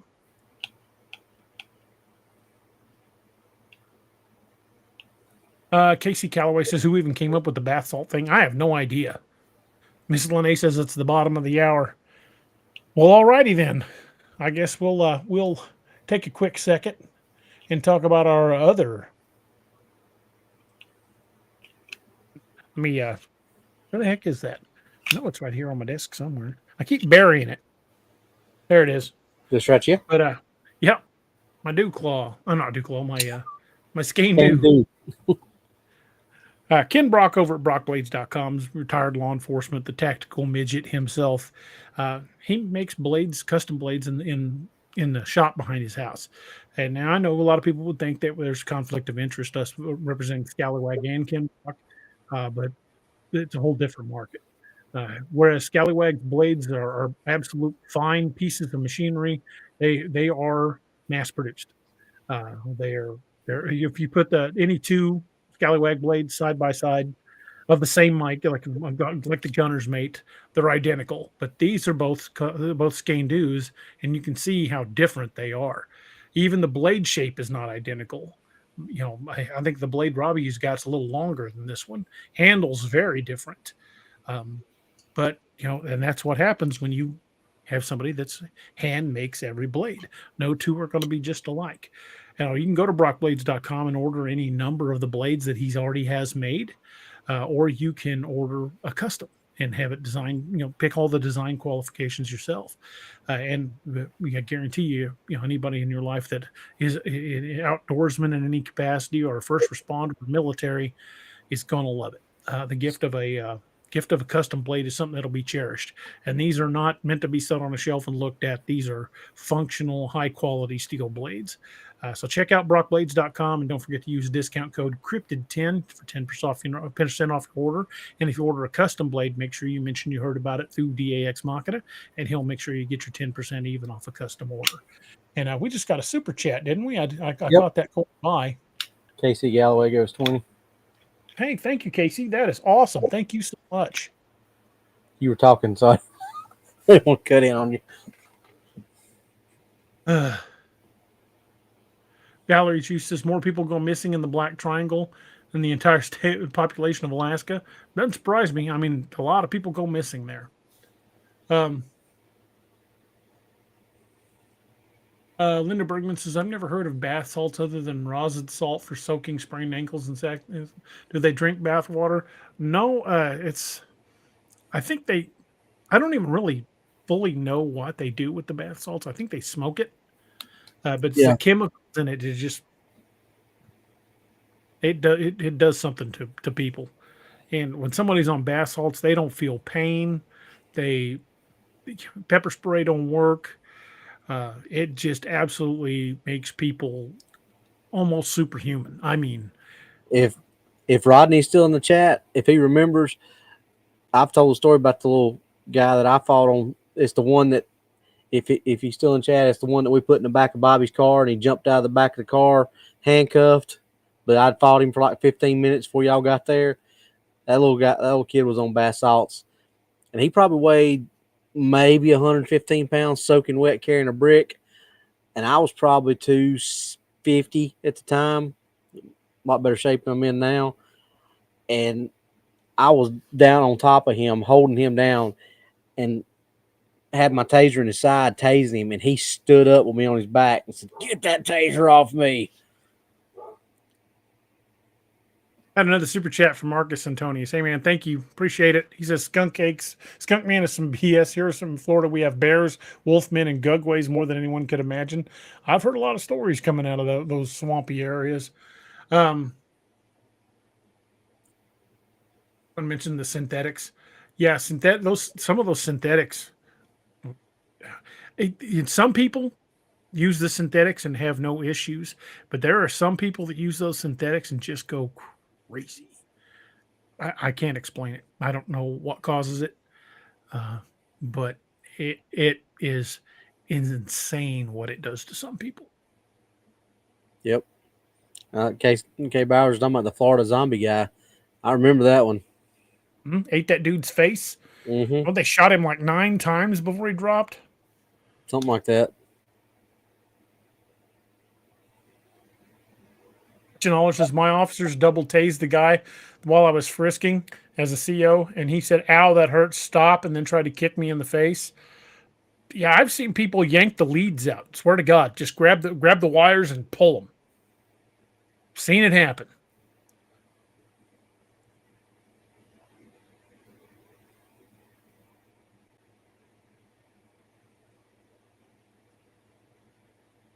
Oh, we got over 200 people watching. That is awesome. Yep.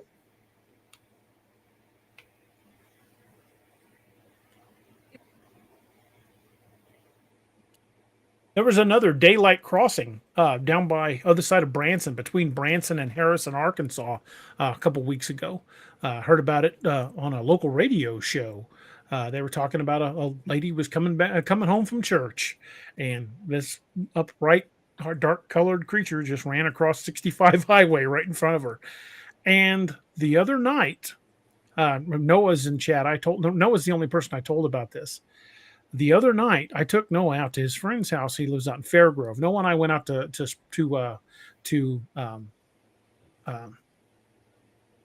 Fellows Lake, which is north of Springfield. Went out there to shoot some video, and it rained on us. And then there were so many people out there, we couldn't find a place we could shoot quiet video. But Noah wanted to go out to his friend's house. He lives out in Fairgrove. So I took Noah out there, dropped him off, and stayed and talked to them for a little bit. And it was getting pretty dark by the time I got home. It was probably approaching 9 p.m. And I was coming up 65 from Fairgrove to back to Springfield because I live just off 65. So I'm coming 65 from Fairgrove to Springfield, and there's not a lot of traffic, but there's a car about 75 yards ahead of me. I mean, I don't want to have my brights on because I'm close enough. I don't want to blind the guy, but he's quite a little distance ahead of me. And in his headlights, I see something coming out of the woods on the far side of the road. Looked like a dog or a coyote or a wolf. It was a definite canine. And there's no traffic on the other side of 65, and it comes across the 65 highway, the other 2 lanes, across the median. And then I lose it when it's crossing the median because it got out of the guy's headlights. Well, then I pick it up again after that guy passes, and it's crossing the 2 lanes between me and him. And again, the guy's close enough. I don't want to throw my brights on. And I see this, and again, still looks like a canine crossing the road. And that's why I really wish I'd had Noah with me at the time to have not only a second set of eyes, but he could have watched it as it ran off because I was still watching the road. But as it crossed the road and hit the ditch, and it's still in my headlights at this point, I swear it looked like it came up on 2 feet. I only saw it for just a couple of seconds. I can't say 100%, but it looked to me like once it hit that ditch, it came up on 2 feet, went up the other embankment into the woods. But I only saw it for just a couple seconds, if that, maybe a second. And it was just out of the corner of my eye because I'm still thinking it's just a coyote or a wolf or something because it was a pretty good sized canine. Still thinking it's just that until I'm almost passing the thing and it's in the ditch beside me. And just out of the corner of my eye, I swear to God, it looked like this thing came up on 2 feet. Oh, got another super chat. Thank you so much. Oh. Thank you so much. Man. Appreciate that. Thank you. Yeah. With a dancing hippo. With a dancing hippo. Randall Broaddus says, I was born in Kabul, Missouri. We had a 150-acre farm with dairy cows. There's a lot of activity down that area, down the Kabul area. I know I've got probably at least 10, 15 sightings in the last year around Eminence, which ain't far from you. down in that area, down around Eminence, from Eminence down to trying to remember that name of that town. It's got an odd name. I can't think of it off the top of my head. But it's a ways from Eminence, but in between there, it's mostly the Mark Twain National Forest, and there's quite a few sightings that came out of there. Like 5 of them were from people canoeing the Jack's Fork. Different times, not all the same group. Mrs. Moon says, if y'all have dogmen in Missouri, I'm sure we have them in Eastern Washington. If I saw what I think I saw, then that would be much closer to home than I'm comfortable with. I mean, it was 5 miles from here, just not far outside of the north end of Springfield. And I really, truly believe that's what I saw. But I can't say with absolute certainty that it did. But I know that's what I saw. But I saw it so briefly, it shook me up, and I was like freaking out all the rest of the way home, second guessing myself, like surely not. That I didn't turn around and go back because once it hit the trees on the other side, it was just gone. The odds of seeing it cross the highway again would probably be very low. Chris Burkhart says, when I was in Bosnia in 2002, I saw a wolf through the nods. That was 4 feet at the shoulder, and I shit you not, it got up on 2 legs and run off. Dude, yeah. What we saw across the road in front of us in our headlights up near Lexington, Missouri, 2 years ago, what we saw, well, we all saw it. My wife saw it, I saw it, Noah saw it, and Connor, my adopted son Connor, saw it. He's Noah's best friend. He's been in the house since he was a kid. He's like an adopted son, so I just call him my other son. But the 4 of us were in my car, and this thing that crossed the road in front of us that walked between 2 cornfields, its shoulders were higher than the hood of my Rogue. And it doesn't set up like a big truck or anything, but it's an SUV. It sets up high enough where it ain't a small animal for its shoulders to be higher than the hood of that car. Yeah. Randall Brothers says, my mother used to say they would hear some screams that wasn't the animals they knew. That area is thick woods. When you start dealing with the Mark Twain, oh my God, there's so much weird crap that happens in the Mark Twain. Little Patty says, DA, you guys plan on playing Bigfoot again? We've been waiting on Doc to get his computer fixed so he could join us. But yeah, we Noah, if you're listening, see, there's another one. We get a couple questions a week, I think, of people wanting to know when we're going to play Bigfoot again. And well, we figured out a strategy where I think we actually might survive. So we definitely want to play that again, and we're going to get Robbie on that, and definitely want to get Doc in on it. And I think that'll be a hoot and a half. Y'all figured the strategy out after I left. Yeah, you had to go to bed because you had to work the next day. The strategy before I got off was run around and hope to not get killed, and it didn't work. Yeah, we still inevitably one of us would get mauled to death about every time that thing showed up. But Noah and I figured out a way in that game to draw it to us, and it makes a difference. Well, I told you that I went back and started watching some YouTube videos about that. We were pretty close to what we were doing the first time. We were just doing it wrong. Yeah. You know what would make that game more terrifying?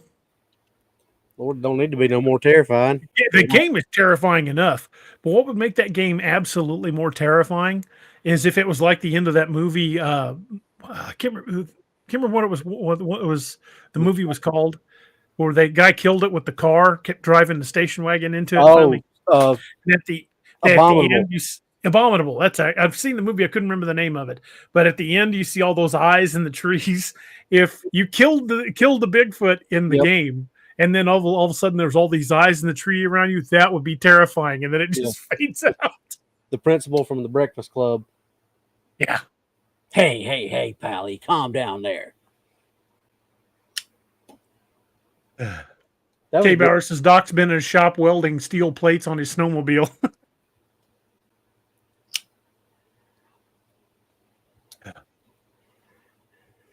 Greg says, "Hey, hasn't seen Greg. I'll send you a link to it. It's on a game. You've gonna have to create a Steam account. Just I think it's steam.com, and there's a Yep. whole bunch of games on there, and one of them is called Bigfoot, and you play a group of cryptozoologists that are looking for other missing people in these parks, and that game will scare the crap out of you. And don't play it alone because you are not gonna survive." The very first time DA and I ever played it, we were by ourselves, just me and him playing, and I think we both screamed like little girls when that thing jumped out at us the first time. Yes, we did. When that arm came through the window for the first time, and we and I were both hollering, "God!"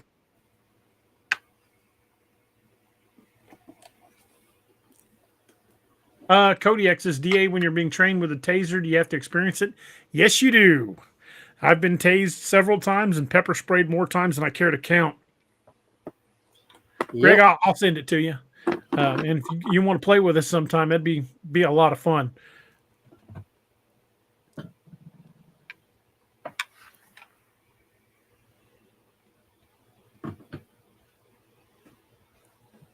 One of these days, I'll get my videos converted, and I'll show my videos on the show.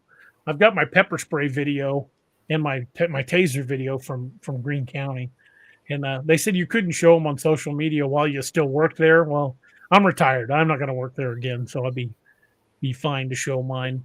I could probably show them both to you without audio, but I couldn't show them to you with audio without figuring out how to get them uploaded to this. And they've got to be in a specific format to be uploaded to this platform. So I can't really get them converted over. And I'm sure Noah could do it. Yeah, we definitely need to play Bigfoot again. Yep, it was fun. I'm surprised as many people enjoyed it as they did. I mean, I kind of figured it would be like, well, what are they doing? But a lot of people really enjoyed that. Yeah, it was fun. And people seem to really enjoy watching us play. So, yeah, we've definitely got to do that again. It won't be streamed on our channel. It'll be streamed on Noah's because this channel is not set up for gaming. But we'll share the video to our channel so you guys can find the link and join in and watch it. Because it'll be Noah's channel is Noah, can you put up the link to your channel? Oh, I think we got another super chat. Oh, that is awesome from Squatch Watch. Thank you so much. Appreciate it. Most time I'm working while y'all are live and my signal can be spotty on live, so I listen to playback, but I just want to show my support. Well, thank you, man. I appreciate that so much. Appreciate it. Oh, Noah posted. Yep. There we go. I'll throw that up on screen. Check out Noah's channel. It's youtube.com/@Jorgamunder or on Kick at kick.com/Jorgamunder. So make sure you like and subscribe to his channel because when we do the Bigfoot game, his channel is a gaming channel. Our channel is not. And the platform we use is called Talk Studio, and Talk Studio does not do well with game interfaces. So it will have to stream the video just like we did last time through Noah's channel. But we'll probably be doing that in the very near future because it was a lot of fun. We might just pick a night here in the next week or two, and hopefully Doc's got his computer fixed. We can still play without Doc, but I would love to have Doc playing. And if Steve wants to jump in, you can only play 4 at a time. Is the problem? 5 if somebody wants to play Bigfoot. Somebody can play Bigfoot. Yeah, because we played one night. You and I explored the map by me playing Bigfoot and running along with you, checking out the map. Yep. Noah says then he'll probably export and edit it. So yeah, that's going to happen here soon. I've been telling Noah for a while. People keep asking for it. Noah, can you throw a link up in the chat? I'll put it up on the screen for Steam.com, and maybe we could actually show people how to find the game. The game is just called Bigfoot, and if you go to Steam.com, you can create an account for free, but you have to buy the games. Yep. And I think Bigfoot was like $10. And I'm telling you, I got my $10 worth of enjoyment out of that game. That was a freaking great investment. I think it may have gone up to maybe like 20 now because we got it when it was in early access, but still 20. It's worth $20 if it's up to $20. Eric Testerman says, DA, I don't remember a Littlefoot type character for Doc. LOL. Noah says the game's currently $20 on Steam. It was $10 when I bought it. I guess I caught it on sale. Yeah, well, I think me and you got it when it was early access. Yeah, or in beta or whatever you want to call it. But still, at $20, it's worth it. It's well worth it for $20. Noah posted the link, and I'll just put it up here. We're not an affiliate of them, but I just want to share this with everybody, folks. If you want to play a game where you play as cryptozoologists that go out looking for Bigfoot, the graphics are fantastic, and the game will scare the crap out of you. It is a fantastic game. It's got multiple levels. It's got like you could spend a day easily playing this game. I think it's got 4 maps on it. 4 or 5. And I think they're maybe updating more maps because all of the maps are in national parks. But yeah, definitely check that out. And if you guys like playing video games and you want to play as a team of cryptozoologists hunting Bigfoot, this is the game. And the graphics are fantastic. The monster is freaking terrifying. I mean, the Bigfoot will scare the crap out of you. It's nightmare fuel, and it's just an absolute hilarious, fun game to play. The hilarious part is listen to the screams of your buddies on the headset, grown men going, "Oh God!" Yeah, when you're walking through the woods, and all of a sudden the road sign comes flying at your head like a spear. Yeah, or your RV starts shaking. Yeah, or you're like me and you hit every trap that Bigfoot sets, and you get jerked up into a tree. Mm-hmm. Yeah, some of those it sets traps for you. You can get killed by it setting traps for you, which is even more horrifying. Noah's like, "Thanks for finding all the traps for us, Rob." No problem. That's what I'm here for. Yeah, Robbie was our official trap finder. Not on purpose. He just did. Yep. I think it confused me. I'm a tracker, but it thought I was a trapper. And not trapper as in setting the traps. Trapper as in tripping the traps. Noah got killed by his own trap. He set a trap and then set it off. And it killed him. You can bring a character back, but it's not easy. It's not like you respawn like in most games. If you die, you're dead unless they bring you back. And it ain't easy to do. You just run around carrying the body around for 30 minutes. Till you find all the parts you need to activate the resurrection. It's odds are good if one of your guys dies, it's not going to be much longer before the others do. You know, when he rips the door off the cabin. It'll come into the cabin and kill you. And it has chased us into many a building. Yeah, Noah was our designated necromancer. Yeah, he's the one that figured out how to do the process of reviving characters. E-Power says you got to have a bunch of Dark Angel kits. You know, that would be cool if you could, because there are med kits in the game. It'd be cool if they were Dark Angel kits. That's what we'll call them in the game. Doc, I need a med kit. Old Patty says her Bigfoot grabs your foot, holds you upside down. Yeah, that thing will tear you up. It's like an episode of the WWF or WWE, whatever it's called now. That is one of the scariest games I've ever played. And again, don't play it alone because you ain't going to live. You will die. Gruesomely. Noah says you might have to make a mod for it so they're all Dark Angel kits. That would be cool as heck. Dark Angel kits and scallywag knives. Robbie the Trap Finder. He's tripping traps and getting eaten. Yep. I think Bigfoot Chow was pretty much the job description of me and you both because we kept getting murdered. It's a fun game, though. It is a fun game. And I definitely want to play that again. I've been wanting to play it for a while. You still need to get that other game that I told you about, the SPAT It- special paranormal assault team. I need to get that game, but like I said, I'm not making many purchases these days because things are pretty tight. Oh, I don't blame you. I don't know how much that one is. Kay Bauer says, "Are Dogfoot or Bigfoot sightings connected to wild pigs in the area?"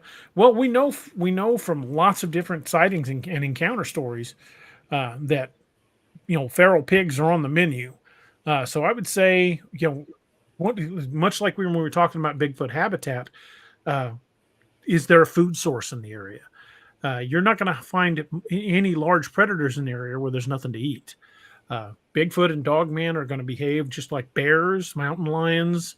Any big predator is going to be in an area where there's places where it can find shelter, where places where it can find water, and places where it can find food. If those three things aren't there, they're not going to be in that area unless they're moving through it. So if you've got wild hogs, if you've got plenty of deer, if you've got plenty of plants, maybe some caves and running water, you got prime habitat.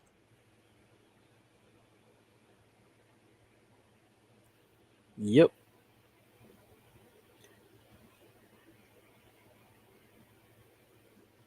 And I think that's, you hear some people say, well, this is not a good area, and there's no way that they could be here. And, maybe that's true. Maybe it's just an area that they, like you just said, travel through. But if you really stop and start looking at what area you're investigating, if that's what you're doing, these things, I don't think they're strictly one diet. I think they're omnivorous, and I think there's a lot more areas that they could probably be in than people would actually think. Well, let me speak English. I think you're absolutely right. I think they will eat much like a bear, and only in the colder climates are we going to see ones that are truly just carnivores. Uh, but if there's anything edible in the area, they're going to find it. Yeah. It's not going to starve to death. And when you start getting in areas where game might be scarce or edible plants might be scarce, those are probably overlapping with areas where we've got a lot of missing hikers. Yeah. I mean, like we said, there's so many different things that we could kind of overlap and look. Look at the missing people here. Look at missing homeless. Look at livestock. Look at deer populations suddenly going down. Populations of wild hogs being drove out of the area. Every bit of those may be in some way contributed to something like that. Because if they do have a big range like we've talked about, and they're moving through an area, it's just like when me and Jessica was out there and everything just went quiet. Everything knows what these things are. And if these things start coming through an area, things are going to be quiet and hide, or they're going to get out.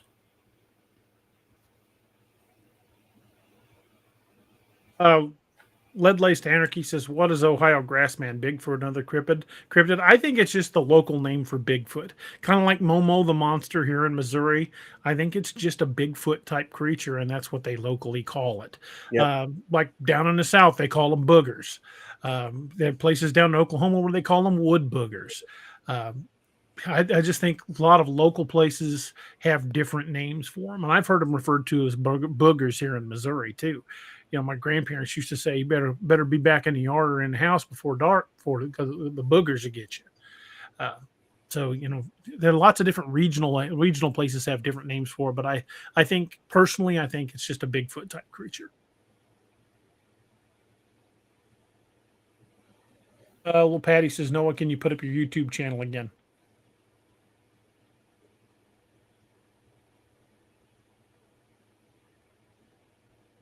I don't know if Noah heard me. There's about a 5-second delay, so I'll give him a couple seconds.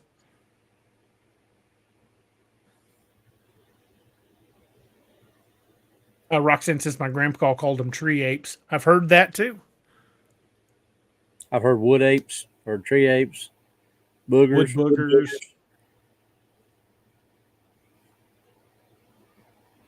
Wild men, hairy men. Of course, then you've got Native American tribe names for them, and you check 100 different tribes, and you're going to have 100 different names.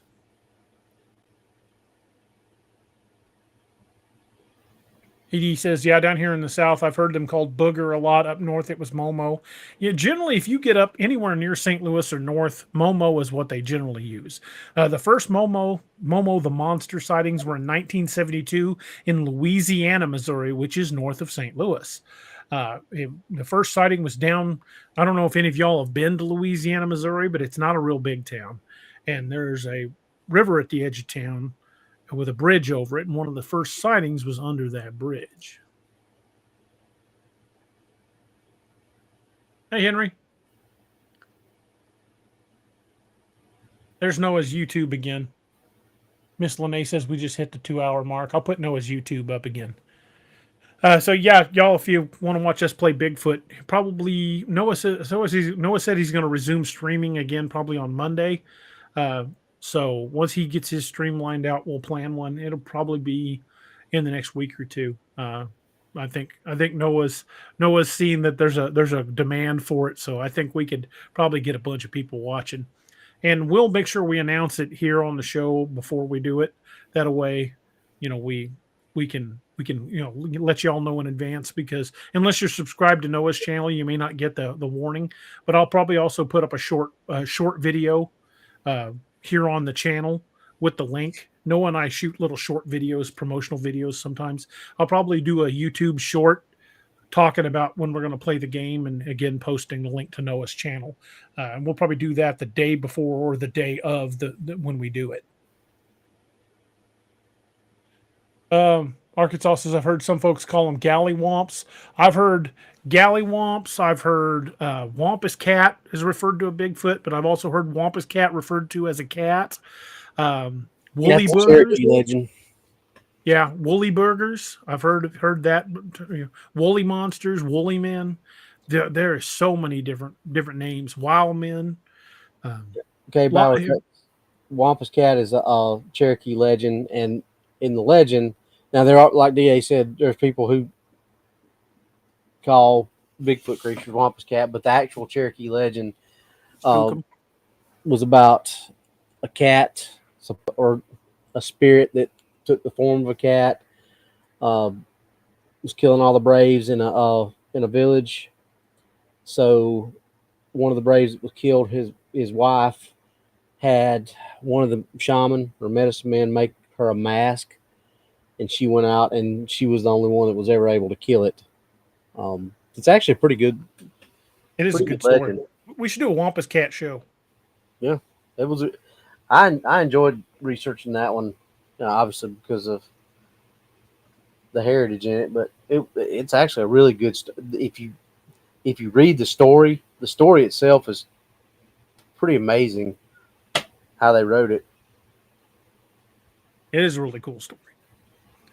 A lot of really cool a lot of really cool Cherokee legends. Yep. Judaculla Rock, Knife Finger, Sukaloo. The Sukaloo. A lot of really great legend stories. We should do a night just on Cherokee legends. I'm 100% down for that. All right. Sounds good to me. We'll have to make that happen soon. E.D. Testerman says the Ozarks talk about a 6-legged cat. I've heard that one. Then they've got the Ozark Howler. You've got the vampire beast that was supposedly spotted down in Douglas County, which is funny because you've got the vampire beast of Douglas County, but it's also got the Blue Man, which was supposed to be a Bigfoot. This fur was so dark that it looked almost blue. So we've got a lot of weird stories coming out right here in the Ozarks, and we're going to dig into those. We'll probably do a show just on the Blue Man at some point, and we got a lot more to bring you, and we'll just leave it at that.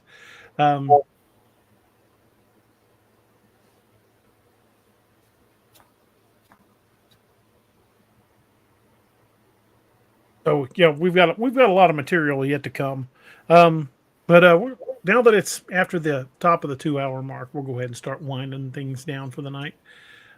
We appreciate each and every one of you guys being with us. Thank you guys so much. Don't forget that if you are watching the channel and you have not yet subscribed to it, please do so at youtube.com/DAX Machina podcast. We would love to have you as part of the DAX MachiNation, and it does help us continue to grow. We're just shy of 8,100 subscribers now, and we're pushing for 10,000. 10,000 is going to be a big benchmark, and we'll do some pretty good giveaways when we hit 10,000. So, share the channel with folks that like this kind of content. Help us hit that 10,000 mark. And don't forget to check out the folks over at Woodwalkers. If you guys like us, you're going to love them. They're just old, hill folks like us that talk about boogers and Dogman. And, well, Dogman freaks Spencer out, so they don't talk about it as much. Wearing white sauce. I don't know which one freaks him out more, the white sauce or the dog man, but he doesn't Greg, like that. Which one scares him more? And I don't think he's going to like my story about what I saw coming back from Fairgrove the other night.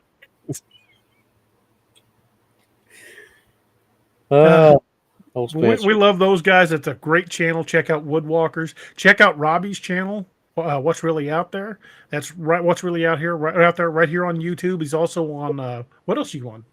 All the Spreaker, Spotify, all those podcasts and things. But we really push the YouTube channel. We're up to 560 something subscribers now, I think.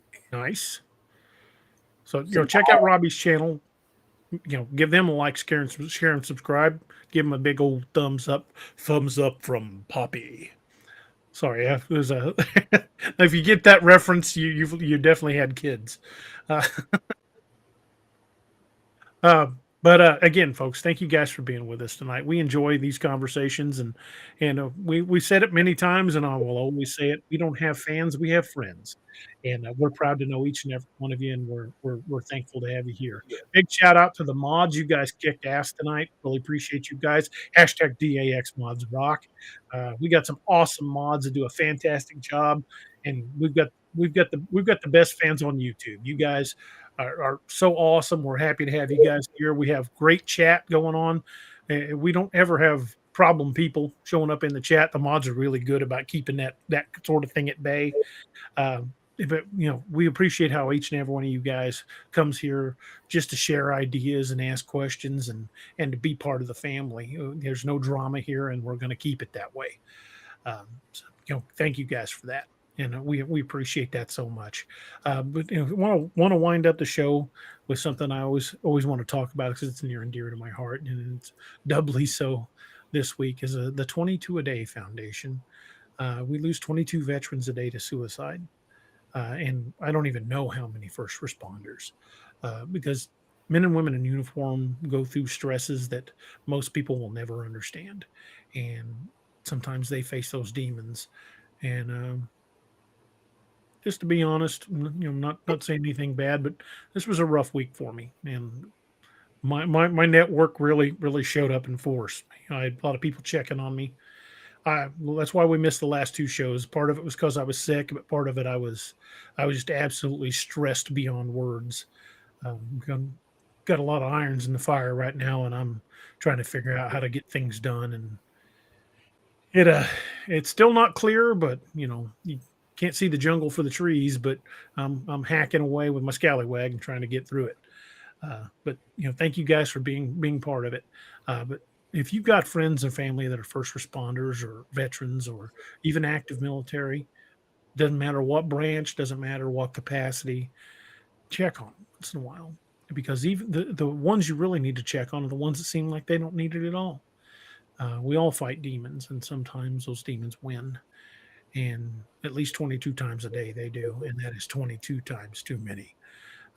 Don't forget the 22nd of each month. Just set your calendar on the 22nd. Make that the day you reach out to all your veteran friends or all your first responder friends, because that's a good way to remember it. On the 22nd, just send out texts to folks that you know. If you want to do it more often than that, I'm sure it would be appreciated, because you never know when that text, hey, how are you doing? Or, hey, you want to go grab a beer, might be what keeps somebody off the edge. And nobody likes staring off into that edge alone. And it's a dark place to be. And sometimes you don't feel like there's any other choice. And I understand that. And there are people that care about you and people that you can reach out to. And just remember that. Just remember, you don't fight this battle alone. Don't let the hard days win. And that's why I'm a big fan of the Till Valhalla project. Those guys do so much great work with veterans, buying artificial limbs, buying service dogs. They do so much for veterans, and I'm proud to support them. And right now, you can go to Till Valhalla Project's website, tillvalhalla.com, and they are selling mental health awareness and 22 a Day Foundation bracelets. They're paracord bracelets, and I usually have mine right where I can grab it, but I've got so much crap on my desk right now, I can't even find that bracelet.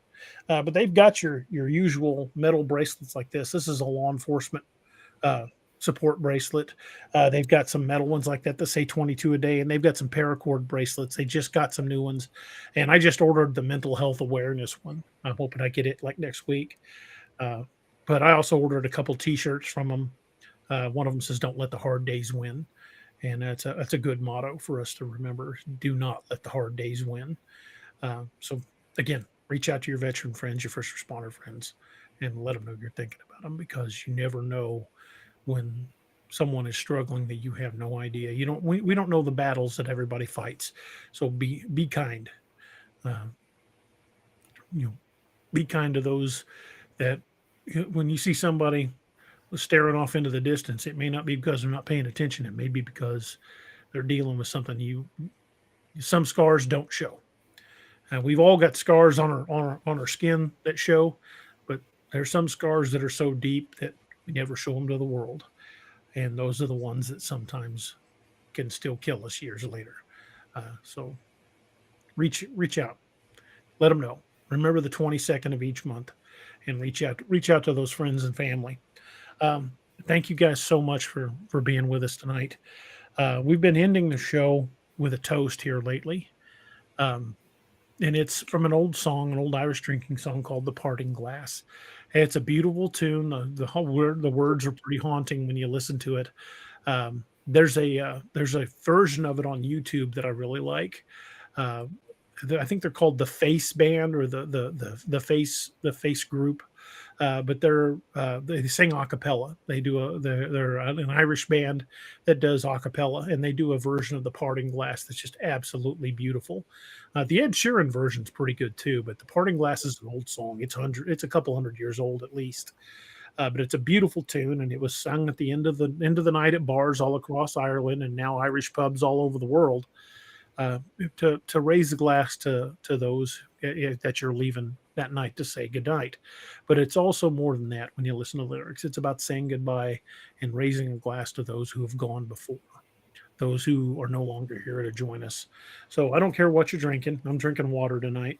I don't care what y'all are drinking, but if you join me in the toast, and it's a nice little toast, and I'll put it up here on screen so you guys can see it and maybe say it along with us.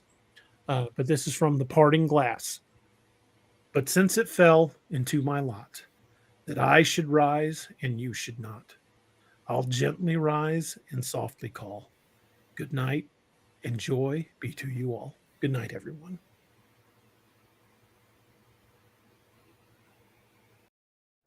Thank you for joining us. Catch us again Wednesdays and Saturdays on Ex Machina.